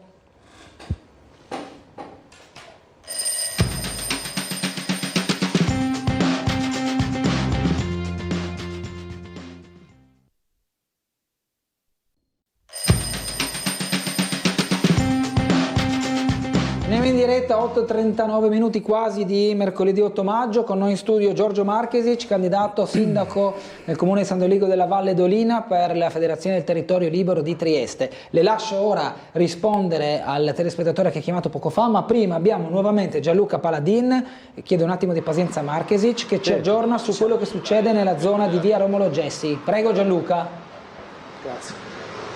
Esatto, in via Romolo Gessi, Bernardo, perché l'auto è stata fatta saltare la maniglia dell'auto sospetta, quindi chi ha sentito come uno sparo, come un petardo in zona potrebbe essere stato, anzi è stato quello. Okay. Gli artificieri stanno agendo, un'auto che è nuova peraltro, non un'auto vecchia, sembra nuova di pacca come si suol dire, che però avrebbe destato questi sospetti perché in zona abitazione del presidente Fedriga, non diamo ovviamente riferimenti specifici. E la situazione è questa: gli artificieri con la Polizia di Stato sul posto hanno già operato sull'automobile per vedere se contenesse appunto degli elementi sospetti, di qualcosa appunto di cui aver timore. Vedete, una signora sta cercando evidentemente di tornare sulla via di casa, ma viene fermata e viene invitata a percorrere altre strade. Qui noi siamo riusciti a passare in mezzo alla via grazie a un corridoio che ci hanno garantito le forze dell'ordine per questioni di sicurezza, ovviamente stiamo alle loro istruzioni. Qui c'è l'auto della polizia con tutto il necessario per agire sull'automobile, ovviamente, e non avendo le chiavi giustamente per scassinare letteralmente l'auto sospetta per poter agire all'interno dell'abitacolo. Stiamo recuperando informazioni mano a mano che le scopriamo, quindi insieme a voi in diretta vi raccontiamo più o meno quello che capiamo in questo momento. Credo che l'intervento sia iniziato circa un'oretta fa, stanno operando, hanno già agito sull'automobile sospetta, è quella l'auto, immagino, inquadrata credo che non ha la adesso targa, sì. da Gianluca Valenta, senza targa, esatto, un'auto senza targa considerata sospetta. Allora, da quel che sto capendo forse non c'è un allarme importante, ma ovviamente per ragioni di sicurezza bisogna controllare ogni centimetro dell'automobile. Ripeto, un'auto sospetta parcheggiata in questa zona da un giorno all'altro, senza targa, apparsa dal nulla, ma un'auto tra l'altro pare in ottime condizioni, quasi nuova, o comunque insomma non una di quelle vecchie auto abbandonate di cui uno magari può pensare appunto che bisogna rimuoverla perché lasciata lì in questa via da anni. Non è questo il caso, è un'auto scomparsa da un giorno all'altro, quindi massima allerta. Sono almeno 5-6 i poliziotti che vedo agire insieme all'artificiere. Vedremo adesso se appunto verranno fuori ulteriori dettagli. Siamo in via Romolo Gessi e appunto da circa un'ora gli agenti stanno operando. Sto anche cercando di capire attraverso il monitor della telecamera di Gianluca Valenta, sto cercando di capire cosa stanno facendo. Vedo che stanno tirando un nastro, forse una corda, non credo a delimitare l'area, ma per altre ragioni. Qui però mi devono venire in soccorso esperti che sanno meglio di me cosa sono queste strumentazioni. Insomma, Bernardo, ti aggiorneremo se succede qualcosa di nuovo. Io cercherò di avvicinarmi ai protagonisti che stanno lavorando su questo caso per capire magari qualche dettaglio in più. Grazie. Nel frattempo ti restituisco la linea. Grazie, anche qui insomma è chiaro che adesso qualcuno sapeva qualcosa, non è che compare un'auto e arriva 14 volanti della polizia. Evidentemente c'è stata una soffiata, una dritta, quell'auto era già attenzionata, perché adesso è chiaro che un'auto senza targa dà un attimo a che vedere, perché insomma uno che gira senza targa non risponde alla legalità della viabilità su strada.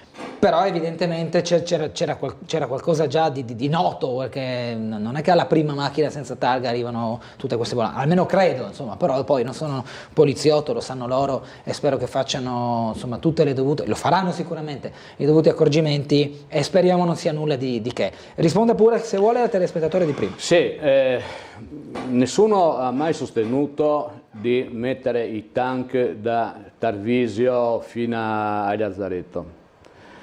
Io voglio solo ricordare che prima che la ex Jugoslavia si dissolvesse bastavano 2 graniciari e un pastore tedesco, un cane, e nessuno passava, no? Anche perché non ci sono 52 chilometri di confine che si può transitare tranquillamente. Ci sono i passaggi boschivi che sono ovviamente noti e arcinoti, e sono sempre quelli, basta ovviamente presidiare quelli.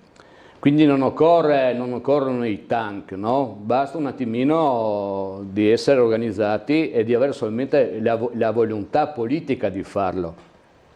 Poi un'altra cosa molto importante: quando arrivano qui vanno respinti questi signori, questi clandestini, vanno respinti, non portati in questura, non portati alle varie associazioni assistenzialiste che prendono i soldi dall'Europa. Mi dicono, non so se è vero, non ho mai appurato perché non mi interessa, che per ogni clandestino quotidianamente un'associazione che lo assiste prende 35 euro al giorno. Quindi questi qui è un grande business. Non so se vi ricordate quando hanno arrestato Carminati, quell'estremista di destra a Roma, detto gli ha acceccato, durante una diciamo, telefonata che è stata intercettata dalla polizia, dalle forze dell'ordine, diceva che rendono più i clandestini che non la droga, il che deve far pensare. Ma perché dobbiamo noi accogliarci tutti questi clandestini che continuamente arrivano a delinquere? Perché questi che sono arrivati qui, questi giovani, non sono arrivati ieri, saranno probabilmente la seconda o la prima generazione di quelli che sono venuti qui clandestinamente qualche anno fa. Per cui è ora di dire basta, ma nessuna forza politica ha il coraggio. Molti dicono sì basta, ma nessuno ha il coraggio di agire, perché come ho già detto prima, invece di accoglierli, li si aspetta sul confine, sì, ovviamente non il confine quello stradale, ma nei confini boschivi, li si carica questi clandestini su un autobus o dove si vuole e se li riporta in Slovenia, poi la Slovenia che li rimanda in Croazia. Ma se c'è il business, probabilmente è tutto un giro, no? Perché tutti quanti fanno finta di abbaiare, no? Come cani al guinzaglio, ma nessuno morde. Invece noi dobbiamo cominciare a mordere. Quindi la soluzione c'è, anche perché giuridicamente, voglio ricordare che il territorio Liuli-Trieste non fa parte dell'Europa, quindi anche gli accordi di Dublino qui vengono travisati, non vengono rispettati. Quindi se ma dipende sempre dal discorso della volontà popolare. Io ho sempre detto, chi fa politica, a parte che io sono un idealista, sono costretto a fare politica perché non posso giocare a carte con uno che gioca a pallacanestro o giocare a calcio con uno che gioca a pallacanestro, dobbiamo giocare con le stesse regole che purtroppo abbiamo a disposizione. Che questa è una delle tante accuse che venivano rivolte a voi perché vi candidate da chi invece va a perorare la causa del territorio libero ma non si candida. Sì, ma il discorso è sempre questo: se lei vuole vincere il Superenalotto, il Lotto o la schedina, deve giocare. Certo. Se non la gioca, no. Ma quello che è il triste qui da noi, che noi abbiamo già vinto il Superenalotto, ma purtroppo non andiamo a ritirare la vincita. Questo è il triste, perché il TLT esiste, c'è, cari signori. Dicevo, se la storia viene ovviamente raccontata dagli amministratori abusivi, dallo Stato centralista, allora qui non è mai esistito niente, ma sappiamo benissimo che le cose non sono così. Come anche questi signori che dicono non ci presentiamo alle elezioni per non praticamente dare diciamo giuridicamente validità a queste elezioni, ma è l'unico modo che noi abbiamo, perché anche se facessimo un referendum la gente non andrebbe a votare al referendum perché non vuole essere diciamo così identificata. Invece nel segreto dell'urna forse riusciamo ad avere una percentuale molto, molto importante pro territorio di Trieste, pro legge italiana, pro trattati nazionali, perché come si diceva una volta nel segreto dell'urna, Dio ti vede, Stalin no. Quindi io confido molto nei cittadini di San Doligo della Valle d'Olina, anche perché non è che il piccolo comune deve bloccare i cittadini, il piccolo comune, il sindaco deve andare dal commissario di governo e dire: caro commissario di governo, adesso basta, devi applicare le leggi per il quale il tuo Stato italiano si è impegnato di applicare a Trieste, e quindi si blocca, perché la rotta balcanica passa proprio per il comune di San Doligo della Valle. Questa è la realtà dei fatti. Sentiamo una telefonata, buongiorno, abbiamo tante mail ancora, buongiorno. Gulotta, buongiorno. Buongiorno a lei e a Marchesic. Sì. Allora Marchesic, io volevo dirle una cosa. Tempo fa il sindaco di San Doligo, Clun, con Schiavone, che lei sa chi è, suppongo e credo bene, mettevano un grande striscione, esponevano un striscione con scritto: noi accogliamo.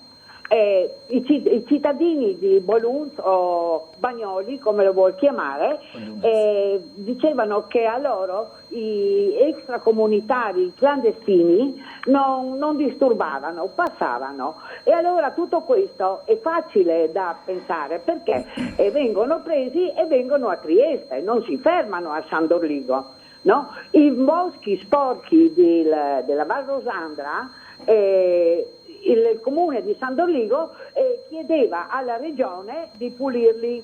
Allora San Doligo accoglie, però non fa niente.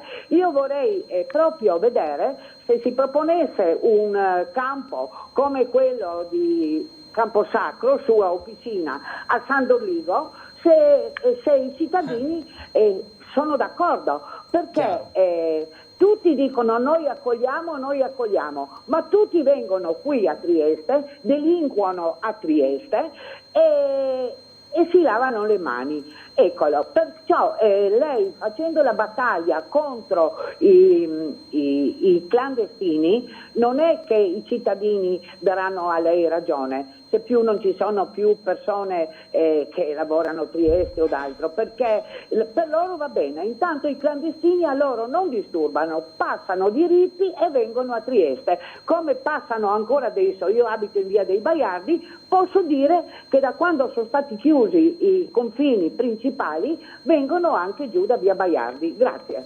Grazie signora, una mail sul tema dice: apprezzo la proposta del candidato Marchesic riguardo il blocco all'immigrazione, ma può spiegare il modo in cui lo farà?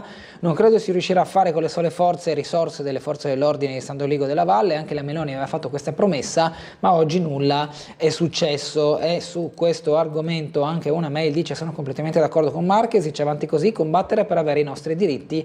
Bravo Giorgio. La firma è di Stefano. La lascio commentare tra un secondo. Gianluca Paladin ci chiede la linea nuovamente per chiudere il cerchio, perché mi pare di aver capito che l'allarme è rientrato. Gianluca. Sì, grazie della pazienza e chiedo anche scusa se le informazioni arrivavano in maniera scaglionata e anche un po' confusa, ma cercavamo di capire anche noi cosa stesse succedendo. Siamo di fronte all'auto, per così dire, incriminata. Allora, l'allarme è rientrato, diciamolo subito, in modo tale che siamo tutti più tranquilli. È una Kia di questo colore blu, come vedete hanno fatto saltare non la maniglia, hanno dovuto far esplodere il finestrino del passeggero, i vetri a terra, per poter controllare l'interno dell'abitacolo. Infatti poi a un certo punto sono suonate anche le sirene dell'allarme dell'auto. Sì. La targa manca anche davanti, come vi dicevamo, quindi un'auto che sembra praticamente quasi nuovo, comunque in ottimo stato, in ottime condizioni, pure lavata se non fosse per un po' di fanghiglia ad altezza ruote. Quindi insomma un'auto comparsa da un giorno all'altro senza entrambe le targhe, quindi ovviamente rimane il mistero del perché ci sia qui quest'auto, però possiamo dire che non nasconde nulla di pericoloso. Ovviamente se ci fosse stato un allarme bomba o qualcos'altro noi non saremmo neanche stati così vicini, chiaramente. Certo. Quindi, insomma, l'allarme è tranquillamente rientrato, ci hanno fatto passare, vi facciamo vedere un'ultima volta l'auto perimetrandola per farvi appunto notare anche che appunto è in ottime condizioni. Questo è il dettaglio del finestrino che hanno dovuto far saltare gli artificieri per aprire l'automobile dall'interno. Poi dentro c'è qualche sacchetto, qualche oggetto, non indaghiamo troppo perché insomma adesso comunque c'è un minimo di privacy, la concediamo giustamente. Comunque l'auto è stata controllata, non c'è nessun allarme, adesso verrà sgomberato il posto. Comunque sì, insomma un lavoro fatto anche con una certa velocità e con molta precisione da parte della Polizia di Stato, che è intervenuta circa un'ora fa proprio per appurare il contesto. Polizia locale che ha chiuso via Romolo Gessi, non si poteva transitare, adesso invece il passaggio è stato liberato. Giustamente chi arrivava dalle rive doveva cambiare strada e salire per via Murat oppure tornare indietro e seguire il percorso verso Piazza Unità. Questa è la situazione, Bernardo, documentata in diretta a Tele4 nel momento in cui è stato lanciato appunto questo allarme. Per fortuna possiamo dire che è andato davvero tutto bene, le persone tornano a passeggiare per via Romolo Gessi. È tutto, Bernardo, ti restituisco la linea. Grazie Gianluca, poi spero che se si riuscirà a rintracciare il proprietario gli sia dato almeno ristoro del finestrino, al netto di un'eventuale anche sanzione, perché non si può girare senza targa. Esatto. Ma tant'è, quella se la vedranno loro. A noi interessa in questo momento, fortunatamente, una volta che l'allarme è rientrato, interessa decisamente di meno. Marchesi, ci vuole rispondere la signora Nivea? Sì, che anche le mail, insomma, sono tantissime. La signora Nivea ha perfettamente ragione. Però ultimamente, di quello che so, siccome sto frequentando molto il comune di San Rodrigo della Valle d'Olina, adesso questi clandestini dormono anche nelle macchine parcheggiate in zona artigianale, le aprono, si mettono a dormire dentro, poi fanno la pipì sui portoni delle case, poi entrano nei giardini, nelle campagne dei cittadini di Dolina, arraffano quello che riescono a fare. Cioè, anche a San Rodrigo della Valle ultimamente non è proprio che solamente il transito, però come diceva anche un'email, come si può fermare? Ma io so che la regione ultimamente ha stanziato 70.000 euro per pulire i boschi. Questi 70.000 euro li si può semplicemente dare alla protezione civile, perché anche in quel comune c'è la protezione civile, assumere eventualmente altri volontari, dico assumere, non so come funziona il discorso della protezione civile, e li si mette nei passaggi boschivi, e quando questi clandestini arrivano li si rispediscono indietro. Questo è il discorso, perché se noi accogliamo, qui fra poco saremo peggio di Monfalcone, o come in certe zone d'Italia, in certi quartieri, che la polizia non può nemmeno entrare perché è proprio in mano a questi stranieri, che ovviamente adesso sono stranieri ma sono clandestini, tutti quanti sono entrati clandestinamente. Questo si deve fare, ma dobbiamo farlo convintamente, non solamente slogan elettorali. Ovvio che se qualcuno non... perché, torno a ribadire, un sindaco ha un potere anche di un comune minore non indifferente, solo se non lo sa esercitare. È come niente, è come che uno avesse, faccio un esempio ridicolo ma tara e semplificativo che si riesca a capire, come che uno se avesse la Ferrari e la tenga in garage perché non ha i soldi per mettere la benzina. E così il sindaco è una figura istituzionale.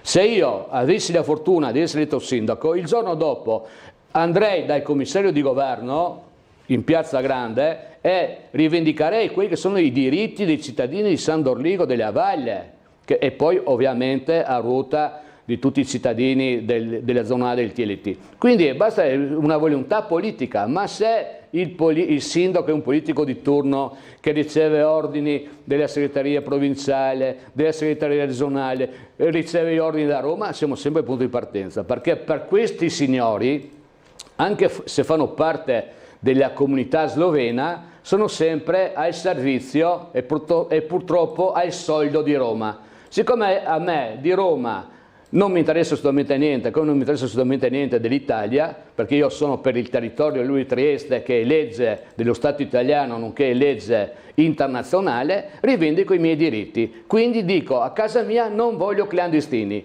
senza se e senza ma. Si prendono i clandestini e se li rimandano in Slovenia, e che la Slovenia si arrangi a rimandarli in Croazia, e poi rimandateli alla von der Leyen in Europa. Non è un problema nostro, però devo avere l'appoggio dei cittadini di San Dorligo, perché se alla gente va bene così, io non posso farci niente. Io ci metto la faccia, ci metto soprattutto il coraggio, perché anche parlare in questi termini non è facile, perché la sindaca di Monfalcone gira sotto scorta, magari lei ha un ruolo molto più importante, forse ha più clandestini di noi qui a Trieste, ma io non voglio che Trieste diventi un Bronx. Io voglio Trieste una città mitteleuropea, ordinata e civile. Sentiamo una telefonata e poi dovremo arrivare verso la chiusura di questa prima parte. Buongiorno. Buongiorno. Prego. Signor Marchesic, guardi, non si può fare niente. Questo è ancora niente quel che venirà. Veramente è una cosa vergognosa. L'ascolti, mi saprò qualcosa, perché a 60 anni fa, 60 anni, che ne ho 80, mi sono scampata della Jugoslavia, del Rovigno d'Istria. Sono scampata e mi mega bloccato al confine del Capodistria col Mitra. Ogni 100 passi era un druse, era col Mitra puntato e là non ti passavi. I mega beccato, uno dei quadri là per il braccio, mega portato in caserma, i mega domandato perché scampo, ma mi non scampavo per politica, scampavo per la libertà, mi non volevo vivere sotto i dittatori. E niente, 20 giorni a Pola in galera mi ha messo povera, perché volevo scampare dove c'è un paese libero. Era granizzare col mitra puntato sulla testa. E saprò qualcosa. Marchesis mio, non si potrà fare niente. Se non sei confini e non sei militari, non si potrà fare niente. Ormai siamo invasi e non potremo fare niente. Mi dispiace dirlo, dobbiamo veramente... cosa potremo fare? Ormai li abbiamo presi in casa. Niente da fare. Vi ringrazio. Grazie signora. Sì. Breve commento che dobbiamo chiudere. Allora, io ringrazio anche questa signora che ha telefonato. Io risponderò molto brevemente. Chi lotta può anche perdere, chi non lotta ha già perso. Io continuo a lottare. Molto, molto incisivo. Grazie a Giorgio Marchesic, bocca al lupo per la sua campagna elettorale. Grazie, molto gentile. Noi ci fermiamo per la pubblicità tra poco.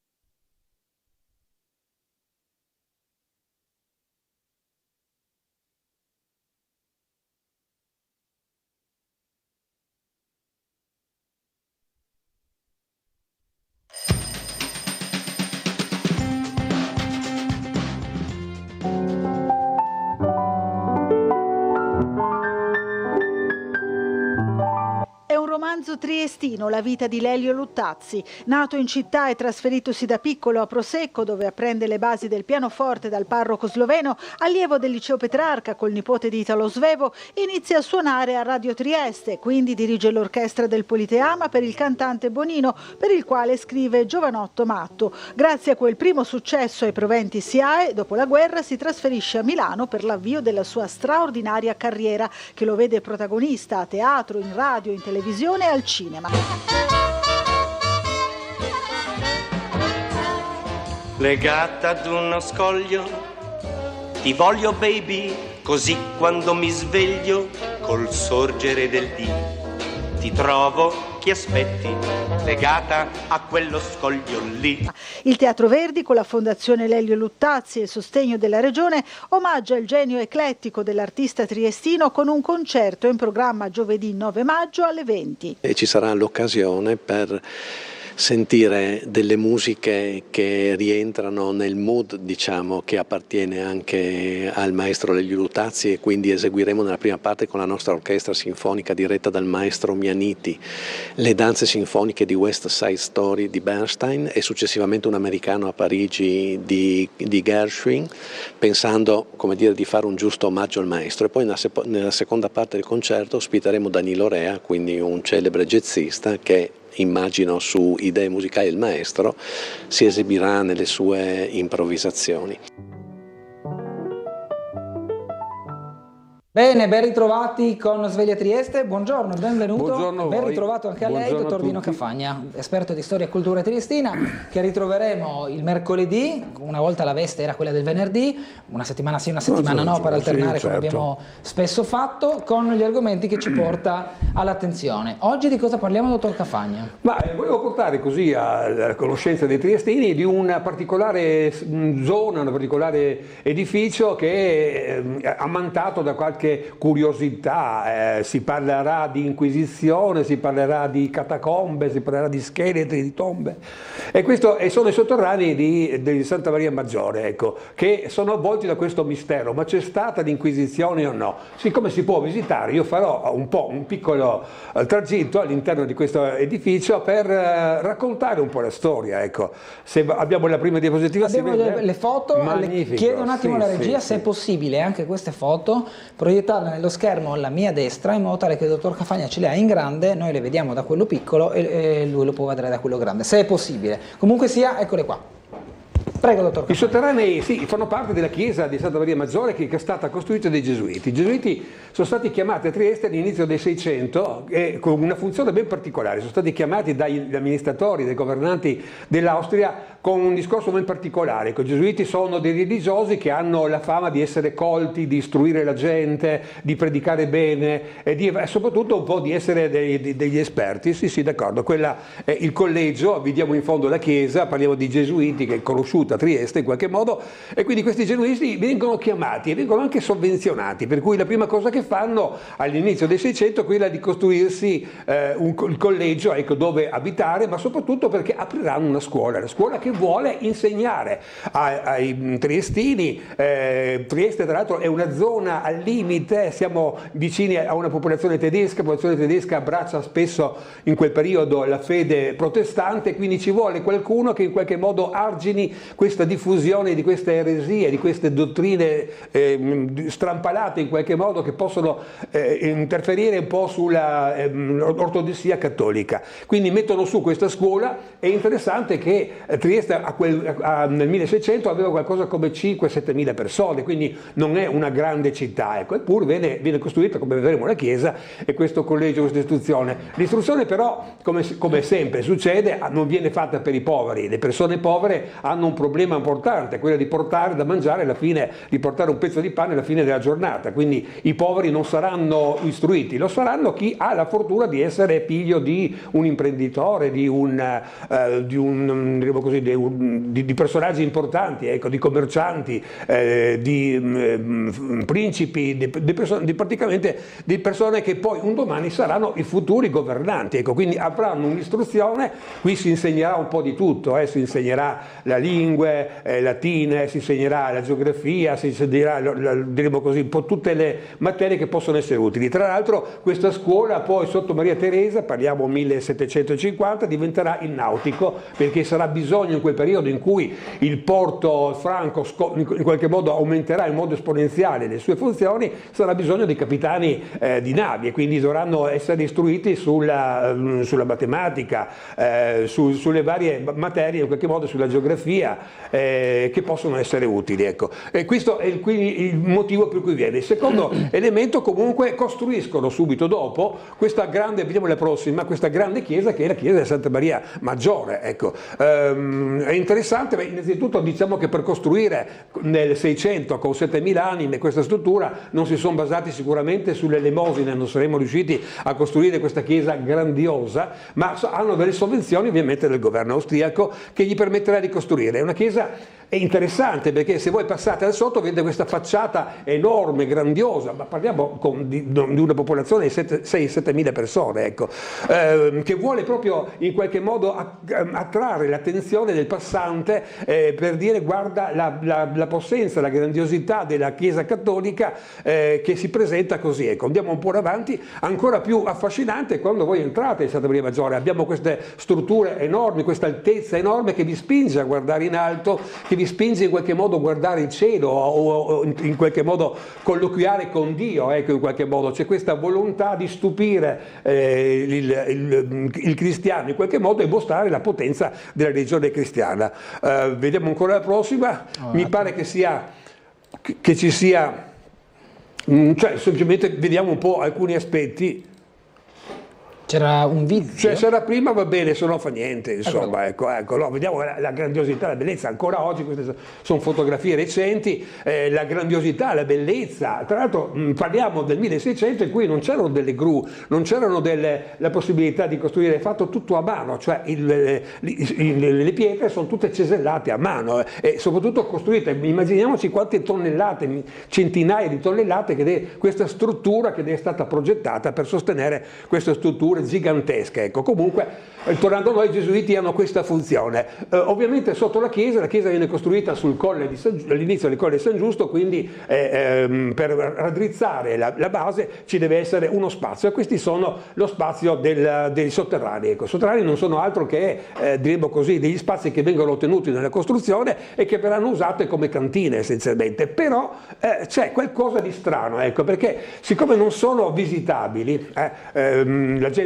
non conosce, tutto ciò che viene da fuori viene in qualche modo ammantato di qualcosa di losco, di negativo, di scuro, di leggende, si parla di inquisizione, di torture e così via. Dobbiamo anche ricordare che il collegio che abbiamo visto prima nel 1785 diventerà le carceri, ecco, quindi voi sapete che le carceri non sono visitabili, non sono facili, quindi tutto il complesso viene ammantato di qualcosa che non si può visitare, che non si può conoscere, e quindi tra l'altro le carceri che poi un domani saranno il Coroneo, no? Prima del Coroneo c'era questa struttura ammantate di questa storia così strana, ecco, si parla di inquisizioni, di torture, ma ovviamente vedremo fra poco che la cosa non è così, che l'inquisizione c'entra poco o niente, ma la gente, ecco, quando qualcuno è riuscito a visitare ha trovato un ossicino, per dire, all'interno delle gallerie, quando esce di persona in persona questa struttura diventa un osso, diventa uno scheletro, diventa un cumulo di ossa, e quindi c'è un qualcosa, viene ammantata questi sotterranei, diremo così, di qualcosa di storie nere, di storie di catacombe quasi in qualche modo. Ecco. Vediamo la prossima se riusciamo. Sì, ecco, il primo che in qualche modo ne descrive questa storia è il Tribe, che è uno storico, Antonio Tribe, che scrive Passeggiata storica per Trieste, 1885, lui visita brevemente e fa questo disegno che tra l'altro è molto realistico, molto bello, parliamo di 140 anni fa. Se possiamo un attimo il centro aumentare un po', ecco, perfetto. Ecco, perfetto. Lui sposa in qualche modo, pur non avendo gli elementi, perché non ci sono elementi, vedremo fra poco che l'Inquisizione non c'è mai stata, ma lui sposa l'idea dell'Inquisizione e quindi racconta molto, molto brevemente, ma soprattutto disegna, se voi guardate bene, lui disegna degli scheletri all'interno, sotto il numero 9, sotto il numero 8, vediamo quel cumulo di scheletri, e quindi lui abbraccia un po' quest'idea, abbraccia fino a un certo punto perché non ha elementi, che ci fosse stata l'Inquisizione. E lui darà dei nomi che poi sono presenti anche oggi a questi sotterranei, come la Camera Rossa, come il Pozzo delle Anime, come la Torre del Silenzio, eccetera, eccetera, che, come potete capire dalle parole, hanno un significato vago. Ecco, la Camera Rossa significherebbe che lì c'era la stanza dell'Inquisizione, dove l'inquisitore, dove il giudice era ammantato da un mantello rosso, un mantello scarlato, per cui la definizione di Camera Rossa si vuole in qualche modo, ecco, in qualche modo ricordare questo fenomeno. Vediamo un po' il prossimo, se riusciamo. Comunque sì, adesso faremo una visita per i sotterranei per vedere come fare. Dobbiamo subito dire una cosa, come abbiamo già accennato prima.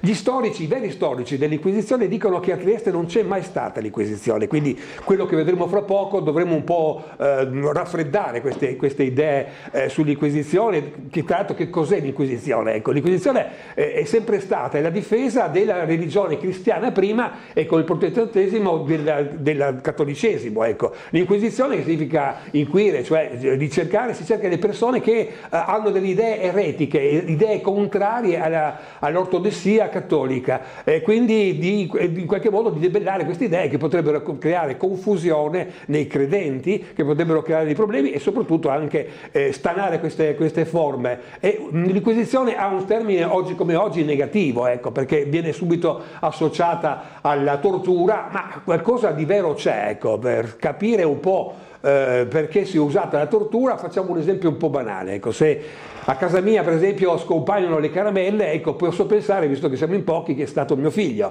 Vado da mio figlio e gli dico hai rubato le caramelle, perché hai rubato le caramelle? Lui ovviamente, come tutti i ladruncoli, negheranno per non avere dei problemi, per non avere delle ammende, per non avere delle ritorsioni in qualche modo, ecco. Ma se io gli dico dammi le mani così e con la bacchetta gli do sopra, lui dirà ai, sì d'accordo, sono stato io, confesso. Quindi il dolore in qualche modo aveva questa funzione di stimolare uno a dire la verità, se no non lo direbbe, ecco. Ovviamente poi questo passaggio ha tralignato, ha superato certi limiti, è diventata una tortura vera e propria. Non vi sto a raccontare tutte le torture che si usavano nel Medioevo, che si pensava quindi che con la tortura avremmo avuto la verità sottoponendosi all'individuo al dolore. Però ovviamente noi sappiamo che quando la tortura era particolarmente dolorosa le persone confessavano anche quello che non avevano fatto, ecco. Quindi l'aspetto dell'Inquisizione è questo, l'uso della punizione, della tortura, che portava però spesse volte a confessare qualcosa che non era vero. Dobbiamo andare in pubblicità, dottor Cafagna, sì, vi chiedo certo. un attimo di pazienza, breve pausa, ritorniamo tra poco con questa foto che abbiamo appena visto e la spiegazione. Abbiamo degli...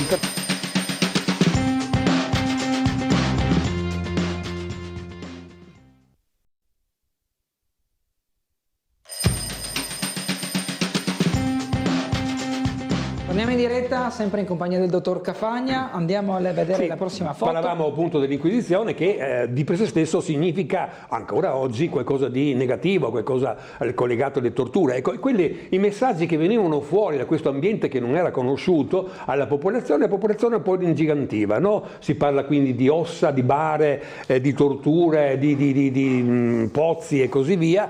Ecco, quindi entriamo un po' nei sotterranei che oggi si può visitare, tra l'altro grazie alla società speleologica urbana, di speleologi che si sono diciamo così, che hanno ripulito quello che fino a poco tempo fa era semplicemente una discarica. I sotterranei venivano usati in questo senso e con grande sacrificio per anni e anni gratuitamente hanno pulito e hanno permesso oggi di visitarlo, e quindi hanno regalato alla città questa chicca, diremo così, storica, che andremo fra poco a completare, che è molto interessante. Una delle prime che si incontra è la Galleria del Gatto, ecco, lo descrive lo stesso Tribal, a cui dobbiamo queste definizioni, ecco.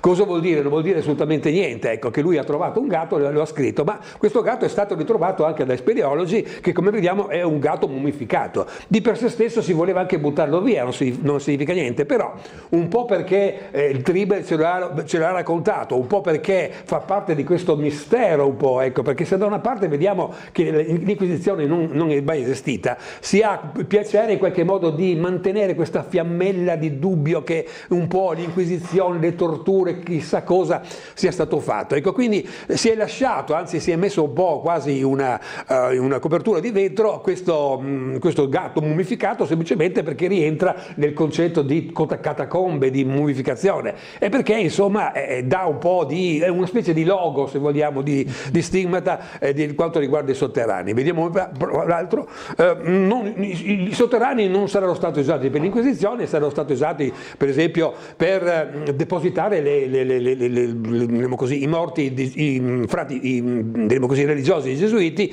che sono morti, per esempio venivano depositati in questa sorta di vasca che veniva in qualche modo, quando morivano, venivano lasciati prosciugare, in qualche modo quasi mummificare, ecco, e i liquidi che ne uscivano venivano un po' drenati, e questo sappiamo, così gli storici ci dicono che questa parte funzionava. Vediamo un po' la prossima. La struttura è abbastanza complessa. Quello che può essere interessante tra le tante cose, se noi vediamo quel piccolo pertugio in alto a sinistra, ma possiamo già andare avanti, ecco, quella si parla della cripta dei Petazzi. Ecco, i Petazzi erano una delle 13 casate, personaggi molto importanti. Parliamo del 1660, quando muore, persona ricca, persona importante, e anche un patrizio in qualche modo. Ecco, la moglie gli costruisce un altare sopra per lui, e sotto scavano una cripta per mettere le spoglie sue e di sua moglie. In verità di queste spoglie il Tribe ci dice che si è trovata in questa cripta un sarcofago mezzo rovinato, ma la società di speleologia non ha trovato niente. Quindi questa cripta, che si può guardare sopra, si può salendo per quella scala, vediamo un po' la prossima, ecco, è vuoto, però è interessante, ecco, questa cripta che si pensava chissà cosa contenesse, non contiene niente, però è rimasta, ecco. Vediamo sopra, dalla prossima, sopra alla cripta c'è abbiamo detto, l'altare, e nell'altare ci sono due lapidi in cui in latino c'è scritto che qui è seppellito il Petazzi o con la moglie e così via, ma non lo sappiamo, ecco.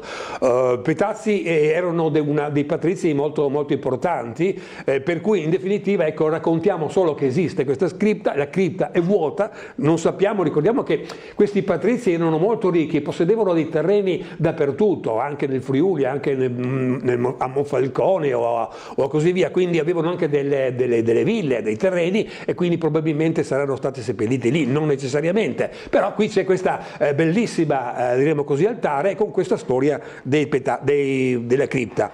Vediamo avanti, sì, questa è una fotografia che vi dice la struttura di questa chiesa. Questa chiesa è una chiesa enorme, pesantissima, peserà chissà quante centinaia se non migliaia di tonnellate, e veniva costruita con della pietra che veniva semplicemente scalpita a mano, ecco, e poi da mattoni, ecco. Loro avevano una fabbrica di mattoni proprio per loro, mattoni che loro cesellavano a seconda dell'esigenza. Se vediamo quel foro e stiamo attenti, vediamo come i mattoni vicino al foro sono stretti e poi si allargano, quindi potevano costruire per questa sua chiesa i mattoni a loro piacimento, perché lo gestivano. Quel foro, tra l'altro, se vi interessa, va inteso come un qualcosa che permette l'assestamento. Questo peso enorme ovviamente potrebbe provocare qualche scricchiolio, qualche situazione, soprattutto quando in qualche modo c'è un possibile piccolo terremoto, ecco, se si sposta tutto con quel buco possiamo in qualche modo far sì che i muri si assestino senza creare danni. Vediamo la prossima, questo è forse il clou della situazione, questa è la famosa camera rossa. Tra l'altro, per curiosità, gli speleologi hanno messo una lampadina rossa. Faccio presente come l'elettricità a Trieste è arrivata appena ai primi del Novecento, quindi questi sotterranei venivano illuminati semplicemente con delle banali torce. Comunque hanno messo questa lampadina rossa come in qualche modo, ho detto prima, no? L'Inquisizione non esiste, ma tutto sommato una fiammetta così di curiosità, come avevo visto pel gatto, anche per questo. E questa è la camera dove veniva, secondo la tradizione, fatta l'Inquisizione. Ecco, camera rossa perché abbiamo detto che l'inquisitore, il responsabile, aveva un manto rosso per come si doveva fare, e aveva una struttura a croce. Abbiamo a destra vediamo se si vede un attimo, sì, a destra si vede una nicchia dove veniva definito un trono di pietra, in verità un semplice scagno dove doveva starci un po' questo inquisitore, questo responsabile dell'inquisizione. Dall'altra parte, vediamo la prossima, c'erano legati a delle catene, c'erano appunto gli inquisiti, le persone che aspettavano di essere in qualche modo interrogate. Ecco, quei buchi sono a indicare che c'era un pavimento di legna, quindi dei legni conficcati nei muri, che serviva per tenere un po' alto, e sopra c'erano queste persone, sempre secondo una tradizione, perché come avevamo detto l'Inquisizione non c'era. Vediamo un po' la prossima. Possiamo tornare indietro di due, sempre in fondo, ancora una. Nella camera rossa c'è in fondo a destra il pozzo delle anime. Anche questa è una definizione che significa tutto o niente, ma che vi fa pensare come, secondo sempre la tradizione, gli inquisiti venivano messi a testa in giù come tortura perché confessino le loro eresie, ecco. Oppure quando svenivano venivano fatti, sì, un pozzo d'acqua, ovviamente venivano in qualche modo fatti rinvenire con l'acqua. Ecco, il pozzo è quello là in fondo. Tra l'altro era un pozzo che era pieno di detriti, e quindi anche qua la sezione urbanistica di speleologia dobbiamo tanto, perché hanno, con un lavoro certosino durato mesi e mesi, se non anni, hanno ripulito e ci hanno permesso appunto di visitarlo. Possiamo passare a 4. Allora, dottor Cafagna, dovremmo avere il collegamento con Gianluca Paladin, che ci chiede la linea, certo, in compagnia di uno dei rappresentanti della sezione locale degli Alpini, visto che a breve c'è il raduno a Vicenza. Gianluca, abbiamo 3 minuti prima della pubblicità, quindi se riusciamo a essere in tempo, così diciamo seguiamo una programmazione pulita. Prego. Sì Bernardo, ce la faremo. Allora grazie per la linea e grazie agli alpini che ci hanno accolto qui nella loro sede a Trieste. Noi siamo in compagnia di Giorgio Sandri, vicepresidente della sezione, siamo in compagnia anche dei suoi colleghi che in questi giorni impareremo a conoscere, vedremo anche le loro interviste appunto tra oggi e nei prossimi giorni su Tele4. Allora Giorgio, siamo pronti per la 95esima Adunata, quest'anno a Vicenza, è tutto pronto, 3 giorni di festa, di celebrazioni, ma anche per ricordare il Corpo degli Alpini e la loro missione, tutto il bene che fa e che ha fatto nella sua storia. Certamente, è una bella festa, una festa che si rinnova ogni anno da 25 anni, per la 3ª volta mi sembra a Vicenza. Noi siamo carichi, siamo pronti, abbiamo organizzato un pullman che partirà qui da Trieste con tutti i nostri soci. La Adunata è qualcosa che così ci accomuna un po' tutti, ci si ritrova in tanti, sono soci, sono persone di tutte le estrazioni sociali e di tutte le credenze politiche anche, diciamolo, insomma, per cui è veramente una comunione di intenti e di fare alla fine che così ci aiuta ad andare avanti. E poi insomma ricordiamo che gli alpini nella loro storia hanno imparato a fare di tutto, dalle riparazioni, dall'assistere alla persona, dall'andare in missione in luoghi impervi e pericolosi, dall'aiutare durante i terremoti, ovviamente le alluvioni, le inondazioni, le grandi disgrazie che purtroppo ogni tanto hanno colpito il nostro paese. Quindi essere una penna nera è anche una vocazione, se vogliamo, oltre che una missione. Certo, la nostra sezione è stata presente, adesso ricorre l'anniversario del terremoto del Friuli, la nostra sezione è stata presente così nei primi aiuti e nella ricostruzione anche del Friuli. Siamo stati in Armenia con la protezione civile, con gli inizi della protezione civile, quella che adesso è protezione civile ma allora era puro volontariato organizzato così in maniera molto particolare dai singoli e dalle associazioni. Insomma. Allora io ricordo che siamo in compagnia anche di Fabio Ortolani, oltre che Giorgio Sandri al mio fianco, Mauro De Petroni, Roberto Ferretti, Gianfranco Roberti. Li vediamo tutti assieme, li vedremo di nuovo a Tele4 perché adesso noi in fuori onda procederemo anche con altre interviste che manderemo in onda mano a mano che ci si avvicina alla vera e propria giornata clou, la Adunata, la sfilata di domenica a Vicenza. Noi ci fermiamo per il momento, diamo un altro rapido sguardo ovviamente all'ufficio di presidenza, giusto, dove siamo qui alla sezione alpini di Trieste in via della Geppa. Eccolo lì che ci mostrano giustamente la 95esima Adunata, Vicenza 10, 11, 12 maggio, insomma tutto pronto Bernardo per un giorno, 3 giorni di grande festa ma anche di ricordo per questo amatissimo corpo che davvero fa tanto e ha fatto tanto per l'Italia in momenti molto difficili. Io vi ringrazio ma rimango qua ancora un pochino perché fra poco dialogherò con ognuno di loro. A te Bernardo ti restituisco la linea. Grazie a Gianluca Paladini e ai suoi ospiti. Andiamo in pubblicità, rientro fino alle 10 in compagnia del dottor Cafagna per continuare sui nostri argomenti. A tra poco.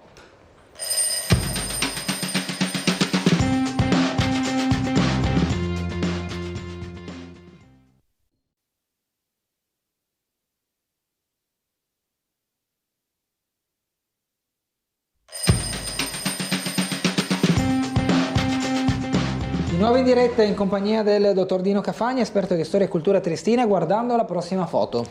Sì, eravamo arrivati sul Pozzo delle Anime, no? Anche questo è un nome che fa pensare a tante cose, ma che in verità era un pozzo. Quello che è interessante, la profondità del pozzo la vedete da qua, ecco, circa 6 metri, vediamo la prossima. Quello che è interessante di questo pozzo è che ha delle sezioni stradamente diverse l'una dall'altra. La prima è rotonda, poi si va su, è quadrata, poi rotonda, e questa suddivisione ci racconta che è stata fabbricata in periodi diversi. Per esempio la prima, in fondo, è del periodo romano, quindi noi abbiamo un pozzo romano che è stato in qualche modo appunto costruito man mano, poi abbiamo il periodo medievale, il periodo rinascimentale e l'Ottocento, ecco, quindi ha una storia interessante, una sezione interessante, e altrettanto interessante che l'acqua che è qui presente è un'acqua molto pura, perché non è sì acqua che proviene dalle piogge eccetera, ma non ha a che fare con le strade, non è inquinata, quindi è un'acqua veramente pura, tanto è vero che nell'Ottocento c'era un tubo che usciva all'esterno e che serviva come fontana,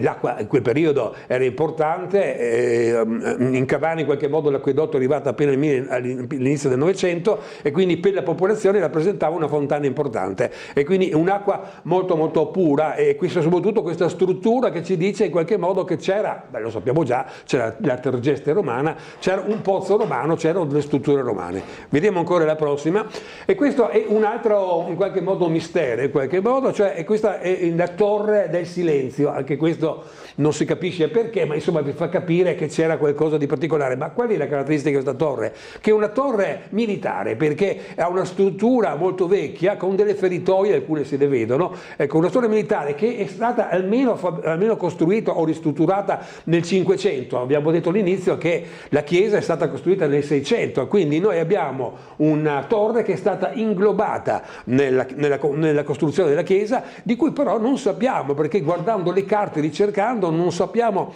cioè è lontana dalle mura medievali, è lontano dalle mura in qualche romane, e quindi non sappiamo questa torre cos'è. Comunque è una torre di struttura militare che è stata inglobata.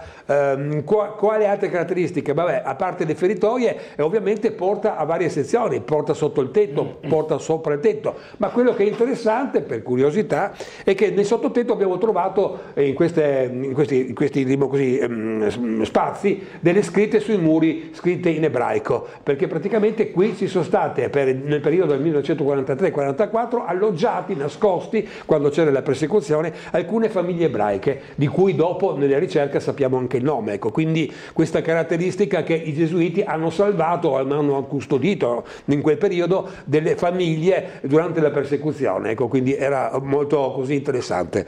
Vediamo avanti. Ora, noi in rosso abbiamo fatto una rapida panoramica per quanto riguarda i sotterranei, però dobbiamo anche parlare che sotto il collegio, sono anche i sotterranei del collegio, ci sono delle cantine, diciamo così, delle prigioni vere e proprie. Ecco, tra i due, tra il rosso che rappresenta i sotterranei e il blu che rappresenta le prigioni, c'era quel piccolo spazio che è una galleria chiamata Galleria delle Evasioni, perché si suppone, anche questa tra l'altro era piena di sassi, piena di ingobri, e sempre la società di speleologia con grande sacrificio l'ha pulito e ha permesso di vedere questo passaggio dai sotterranei alle celle dei gesuiti. E un piccolo passaggio che univa, c'era delle evasioni, perché si suppone, gli storici ci raccontano, che probabilmente pagando i custodi si riusciva a fuggire dalle prigioni andando dai sotterranei, come vedremo se riusciremo a parlare, c'erano tanti cunicoli che potevano permettere al fortunato che era riuscito a scappare. Quindi comunque c'è questa definizione di diremo così, galleria delle evasioni. E vediamo quindi le celle in qualche modo, vediamo la prossima. Ecco, ricordiamoci che qui siamo nei sotterranei, quindi è un ambiente scuro, qua c'è una lampadina, ma nell'800, nel 700 c'era soltanto qualche torcia, ecco, mentre qui abbiamo l'elettricità, ma è un ambiente cupo, umido, malsano in qualche modo, ma era una prigione, ecco, una prigione di correzione quasi, ecco, cioè qui venivano messi proprio le persone più esagitate, più pericolose in qualche modo. Vediamo un po' avanti, ecco qua si vede molto bene, perché si è aperta un po' la lampadina delle città, ma dovete immaginare che appunto nell'800 qui dentro ci stavano 3 o anche 5 persone, le panche sono piccole e scomode, quindi i più fortunati potevano dormire sulle panche e i più sfortunati dovevano dormire per terra. Dobbiamo immaginare, come si vede, un ambiente umido, scuro, tra l'altro essendo sotterranei non c'erano delle finestre, quindi non c'era neanche una particolare areazione. Queste persone stavano tutto il giorno chiuse qua dentro, immaginatevi la sofferenza la tortura in qualche modo, ecco, mangiavano quello che davano e probabilmente c'era un secchio per i bisogni che veniva 1 o 2 volte al giorno spostato in un ambiente, ripeto, molto, molto chiuso, ecco, che qui sembra illuminato, ma in verità si vede subito che era umidità, che c'era freddo, magari d'estate c'era caldo, scarafaggi e tante altre punizioni che qui non staremo a dire. Vediamo la prossima. Sì, qui si vede un po', hanno messo un figurino una figura per far appunto raccontare come era la prigione. Ecco, quello che vi voglio far vedere è quella apertura sopra la porta, che era l'unica apertura che permetteva l'entrata di aria o l'uscita, se vogliamo, di aria malsana in qualche modo, quindi proprio un ambiente di grande sofferenza. Vediamo la prossima. Beh, questa è la fotografia che vi evidenzia come si poteva vivere là dentro, ecco, con degli scanni e con un ambiente particolarmente malsano. Curiosa questa porta perché presenta quelle intaccature che vogliono dire che il prigioniero si segnava i giorni che lo aveva passato dentro e quindi che lo avvicinavano alla possibile liberazione. Ecco. Ancora avanti. Vabbè, sì, una curiosità, ovviamente là dentro si scriveva alcune cose, si scriveva le persone a cui in quel momento mancavano, in questo caso la mamma c'è scritto, ecco, per dire come questi poveri individui in qualche modo che sì, avevano commesso dei reati, ma insomma soffrivano terribilmente e anche in quel momento chiamavano la mamma, ecco, una cosa un po' curiosa, e tante altre scritte. Quello che è interessante è vedere come queste porte siano particolarmente chiuse, hanno numerosi, diremo così, metodi per essere chiuse, e questo non tanto per paura che le persone possano fuggire, quanto che qualcuno dall'esterno possa in qualche modo liberarle. Quindi presentavano tutti questi, diremo così, modi per tenere ben chiuso. E quello che è interessante è che qua dentro c'è stato Oberdan. Per 3 settimane è stato in qualche modo chiuso qua dentro, appunto perché era un pericoloso terrorista, in qualche modo così si pensava allora. Vi ricordo come nel 1882 Oberdan, che tra l'altro è morto giovanissimo, morto 84 anni, non come può sembrare un po' dalle fotografie, aveva innanzitutto così disertato e quindi era scappato dall'Austria, da Trieste che era austriaca, per andare in Italia, ma poi voleva fare qualcosa di più, ecco, voleva fare un attentato a Francesco Giuseppe. 1882 a Trieste ci sarebbe stata una importante esposizione agricola e industriale, ma quelle proprio grandi, dove l'imperatore sarebbe venuto per inaugurarlo, quindi lui sapeva il giorno, l'ora e l'ora dove trovarlo, e voleva fare un attentato con un paio di bombe che si era portato dietro, ma avendo un po' vantato, se vogliamo così, la voglia di fare questo attentato, di riscattare l'irredentismo triestino, la polizia tedesca, la polizia austriaca, che era molto accurata, venne a sapere di questo fatto, per cui quando lui mise il piede in Italia, a Ronchi, che non si chiamava ancora dei legionari, perché questo è legato a D'Annunzio, a Ronchi entrano, lo sequestrano e lo portano in questa prigione dove lui passerà 3 settimane. Perché 3 settimane? Perché si accorgeranno che lui è stato già condannato in contumacia per aver disertato, quindi su di lui penderà una sentenza di morte per diserzione, per cui verrà trasferito dopo nella prigione della caserma grande in qualche modo. Ecco, però qui c'è questa storia che lui ha passato in questa cella queste 3 settimane, giusto per dare un po' della curiosità. Vediamo un po' la prossima. Sì, in questa i poveretti dovevano anche ovviamente arrangiarsi da solo, per esempio lavarsi da solo. Questa è la lavanderia di queste prigioni, in cui vediamo appunto cosa dovevano fare. Se riusciamo, vediamo la prossima oppure no.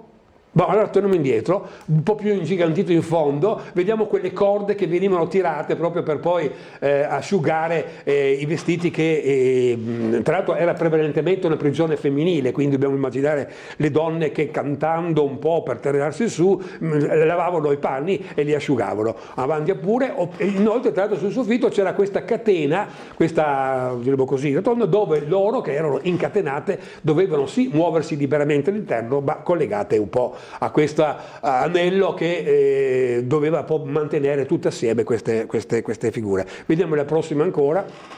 Vabbè, questo, abbiamo visto un po' queste prigioni, c'è una piccola digressione nel ricordare come le donne che vendevano il latte, le donne nell'Ottocento e anche all'inizio del Novecento del Carso, della periferia, avevano sposato per lo più dei contadini, quindi avevano una famiglia che poco ricca, erano per niente benestante, avevano dei problemi sempre di soldi, e per aiutare i mariti, queste donne, come sappiamo, vendevano il pane, per esempio quello di Servola, oppure il latte, ecco, del Carso. Si svegliavano la mattina, riempivano queste taniche di 20 litri, ricorderei che 20 litri significa 20 kg da portare in testa, ecco, e portavano questo latte in città per vendere, per fare qualche soldino in più per aiutare un po' ogni giorno la famiglia, ecco. Però venivano ovviamente controllate, perché queste donne, se avevano bisogno di vendere più latte, cercavano di innacquarlo con dell'acqua, e questo non va bene in qualche modo, per cui venivano, come vediamo di questa fotografia fatta all'Obelisco,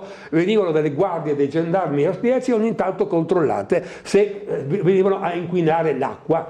Loro avevano una specie di densidometro, ecco, una specie di termometro in qualche modo, che mettevano nel latte e vedevano subito se questo era innacquato, perché aveva ovviamente un peso specifico diverso, e se questo succedeva gli davano una multa molto salata, che corrispondeva anche a 2 o 3 settimane di lavoro in qualche modo, quindi erano temute questi controlli, ecco, però erano molto importanti. Quando però queste persone avevano delle recidive, venivano portate, come abbiamo visto prima, nella carcere femminile dei Gesuiti. Tra l'altro è un carcere che viene diviso appunto dai Gesuiti, anche se i Gesuiti non c'entravano più niente, ecco, perché non c'erano più. E quindi passavano 3 giorni, non era proprio quindi una grande punizione, ecco, 3 giorni giusto così, ovviamente venivano trattate bene, non erano dei delinquenti, cantavano e, come abbiamo visto, cercavano appunto di lavare e così via, ecco. È importante, ma importante questi controlli non erano solo perché si faceva degli imbrogli, ecco. Ovviamente potete capire che queste donne quando vedevano il gendarme tremavano un po', ecco, perché c'era la possibilità, sì, della multa salata, che praticamente rendeva un mese inutile in qualche modo, e poi la possibilità anche della prigione. Ma la funzione importante di questo era che questo innacquare l'acqua, di innacquare il latte, significava anche diffondere delle malattie infettive, ecco. Se c'era il colera e loro usavano per esempio un pozzo, questo pozzo era inquinato, portando quest'acqua inquinata nel latte potevano diffondere diremo così, il colera o qualsiasi altra malattia, per cui venga questa, era giusto, quanto mai giusto, controllare, perché potevano involontariamente provocare delle epidemie importanti, e questo è un motivo per cui attorno al 1960 questa attività del latte venduto porta a porta è stata soppressa, ecco. Non era igienico, anche se ovviamente a noi ci dispiace queste forme, queste donne che tutti noi qualche volta, almeno i non più giovani, ricordano che portavano il latte a casa, quindi va rispiegato anche questo. Vediamo la prossima. Vabbè, questo è il sacrificio di queste donne che portavano, ricordando che appunto 20 litri d'acqua, 30 litri di latte, scusate, sono 30 kg, portavano da casa a piedi, solo le più fortunate avevano un asinello, portavano questo latte a vendere porta a porta, sia d'inverno sia d'estate, a piedi, con un grande sacrificio, svegliandosi presto la mattina, per cui a metà giornata erano già distrutte, perché si erano alzate presto, perché avevano dovuto portare un peso per tanto tempo, perché dovevano tornare a casa. Vediamo se ce ne sono altre. Beh, sì, questo c'è. Un altro argomento carino da sottolineare è che, come abbiamo detto prima, si parla di questi canali, di queste gallerie che venivano in qualche modo presenti in alcune strutture. Ecco. Se riuscite a vedere a destra c'è il castello di San Giusto, dal quale, essendo una struttura militare, avrebbero dovuto dipartire dei canali. Ricordo che quando si fa un assalto a una città che ha delle mura, è difficile assalirla e conquistarla, perché chi è sopra, anche se è in numero minore, ha più facilità diremo così, a tener testa a un esercito per quanto numeroso, ecco, perché si buttano giù dei sassi, dell'olio bollente, delle frecce, delle lance, eccetera, e per cui si cerca in qualche modo di circondare questa città e aspettare in qualche modo che cade. ma il tempo è troppo lungo e costoso, impegnativo, e allora si costruivano delle gallerie che arrivavano fin sotto le mura. Queste gallerie poi, che venivano mantenute, contenute con del legno, in definitiva, con delle strutture di lignee, poi sotto le mura venivano incendiate, si scappava fuori ovviamente, il legno prendeva fuoco e il muro crollava. Ed ecco che avevamo un punto, un varco dove i nemici potevano quindi conquistare la città. Ma ovviamente questa storia era nota, per cui si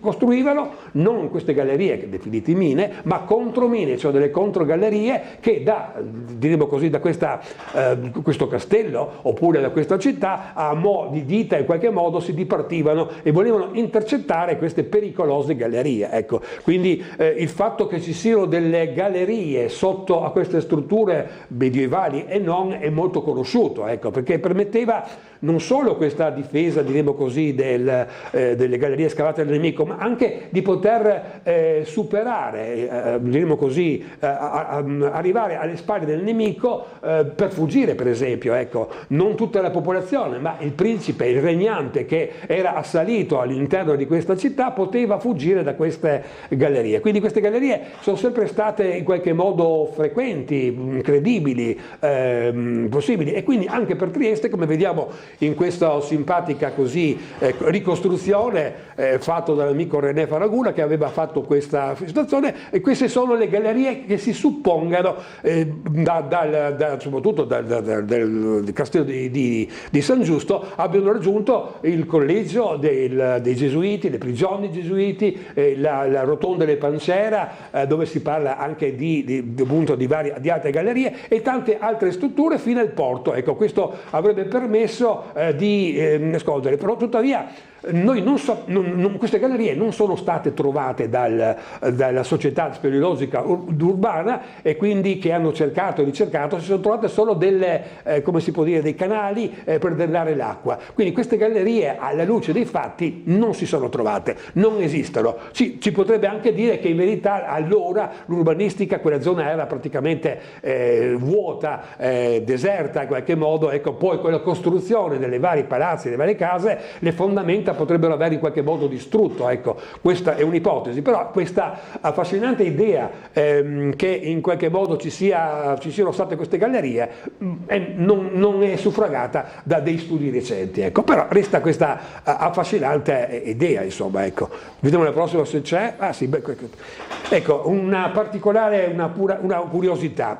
Abbiamo detto che i gesuiti in verità ai triestini non piacevano, erano un po' antipatici. Perché? Perché i gesuiti erano stati chiamati innanzitutto dal governo austriaco ed erano soprattutto istruivano un po', come si può dire, dei governanti, come abbiamo visto prima, quei giovani che sarebbero stati poi governanti del futuro, istruivano appunto quelli che sarebbero diventati governanti, sì, ma austriaci. Ricorderei come il padre spirituale di Francesco Giuseppe fosse un gesuita, e quindi in qualche modo i gesuiti venivano considerati come filo austriaci, ma i triestini, soprattutto alla fine dell'Ottocento e all'inizio del Novecento, erano degli irredentisti, cioè tra l'altro Trieste da secoli parlava prima latino, poi parlava l'italiano, quindi i triestini hanno il 75% della popolazione parla l'italiano e quindi è di cultura italiana, e quindi possiamo definire in soldoni filo italiana. Quindi c'è sempre stato questo contrasto che ai triestini i gesuiti non piacevano, per cui quando i gesuiti sono stati soppressi perché erano potenti, perché probabilmente hanno calpestato i piedi a qualcuno, nel 1773 questo ordine è stato soppresso. Clemente XIV, il Papa, l'ha voluto sopprimere, ma dopo 50 anni lo stesso è stato soppresso, sì, ma in periferia, come in Russia, come in alcuni posti lontani che non accettavano questo diktat del Papa, i gesuiti sono sopravvissuti. Dopo 50 anni sono stati riabilitati e sono voluti tornare a Trieste, per esempio, tra le tante cose a Trieste, però a Trieste ha trovato le porte chiuse, la chiesa era ormai della curia e che non gli è stata data, il collegio era diventata una prigione e quindi non si sono trovati male, ma soprattutto c'è stata una campagna contro i gesuiti. Ecco, qui vediamo il piccolo del 1883 in cui viene in qualche modo descritta quel che abbiamo detto prima, la struttura un po' dei sotterranei. Se riusciamo a vedere la prossima e la possiamo un po' ingrandire, ecco, soprattutto quel scritto basso, Ecco, questo non è un articolo, è semplicemente il disegno fatto nel 1983 del Piccolo. Il Piccolo ovviamente è il giornale degli italiani, di lingua italiana di Trieste, e quindi anche lui irredentista filo italiano. E però descrive questi sotterranei scrivendo, se vediamo, io vedo male magari, ma vedo sarcofago, vedo teschi, ossa, eccetera, come scrivono qua. Quindi non c'è un articolo scritto, ma un disegno in cui vi raccontano che sotto la chiesa dei Gesuiti noi abbiamo trovato dei teschi, dei sarcofagi, delle catacombe, eccetera, cose che sappiamo non vere, ma che miravano appunto a denigrare, se vogliamo un po', i Gesuiti, in modo tale che non dovessero tornare. Ecco, poi voi sappiamo che in via del Ronco sono riusciti a farsi un'altra chiesa, e quindi i Gesuiti sono sopravvissuti, però ripeto, si sono trovati contro i triestini che non amavano questi religiosi filo-austriaci. Ecco, una curiosità è questo articolo così del Piccolo che potete trovare sui libri spesse volte. L'ultima cosa che possiamo dire è ancora che durante la seconda guerra mondiale, questi sotterranei sono stati ovviamente come delle gallerie antiaeree. Ecco, potevano contenere, come vediamo qui, c'è scritto come ci si deve comportare, qualcosa come 400 persone nel 1940, quindi sono stati utilizzati anche come rifugio antiaereo, ecco, per pura curiosità, con una possibilità appunto di raggiungere in questi spazi non molto ampi le 400 persone, e quindi avevano anche questa determinata funzione. Ecco. Se non ci sono altro io avrei finito sul discorso. C'è una domanda che mi è arrivata, se chiede al dottor Cafagna notizie su via Giovanni Tagliapietra, per capire se c'è un nesso con tutto quello di cui abbiamo parlato. No, non risulta. Non risulta, non ne sono a conoscenza. Ok, va bene. Allora, dove sarebbe questa via Tagliapietra? Ecco, perché non so anche dove sia, però ne sarò passato tante volte. Bentornata alla storia di Trieste, certo. Via mail sono lieti di rivederla nei nostri teleschermi. Noi la rivedremo fra 2 settimane. Ci vediamo fra 2 settimane. Già più o meno l'argomento. No, perché ci sono tanti argomenti che voglio vedere quello che è più interessante, ecco, perché poi è anche bello illustrarli con queste diapositive. Vediamo. È importante che la gente sia interessata, insomma, ecco, che la storia di Trieste, questa è un po' una chicca, ecco, perché non tutti sanno di questa storia misteriosa dei sotterranei, ecco. Che tra l'altro si possono visitare quando visitabili, sì? Sono visitabili, sì, sempre per la società di speleologia urbanistica organizzano, mi pare una volta al mese, la possibilità di visitarlo. Queste fotografie abbiamo preso, sono appunto prese da questo tour interessante. Bene, allora noi con il dottor Cafagna ci rivedremo tra 2 settimane, indicativamente il giorno 22, che sarà mercoledì. Sempre alle 9. Sempre alle 9, con questa cadenza di appuntamento che facciamo bisettimanale fondamentalmente, per rendere l'idea. Per quanto riguarda il resto, Sveglia Trieste si termina qui, torniamo domani mattina, sarò sempre io a farvi compagnia con i nostri ospiti. Edizioni del telegiornale come al solito a partire dalle 13 l'approfondimento, 13:20 telegiornale meridiano, e poi alle 19:30 quello serale. Grazie dottor Cafagna. Grazie a voi, grazie a tutti. Arrivederci tra diversi giorni, grazie a tutti per averci seguiti, una buona giornata, arrivederci. Come ha fatto?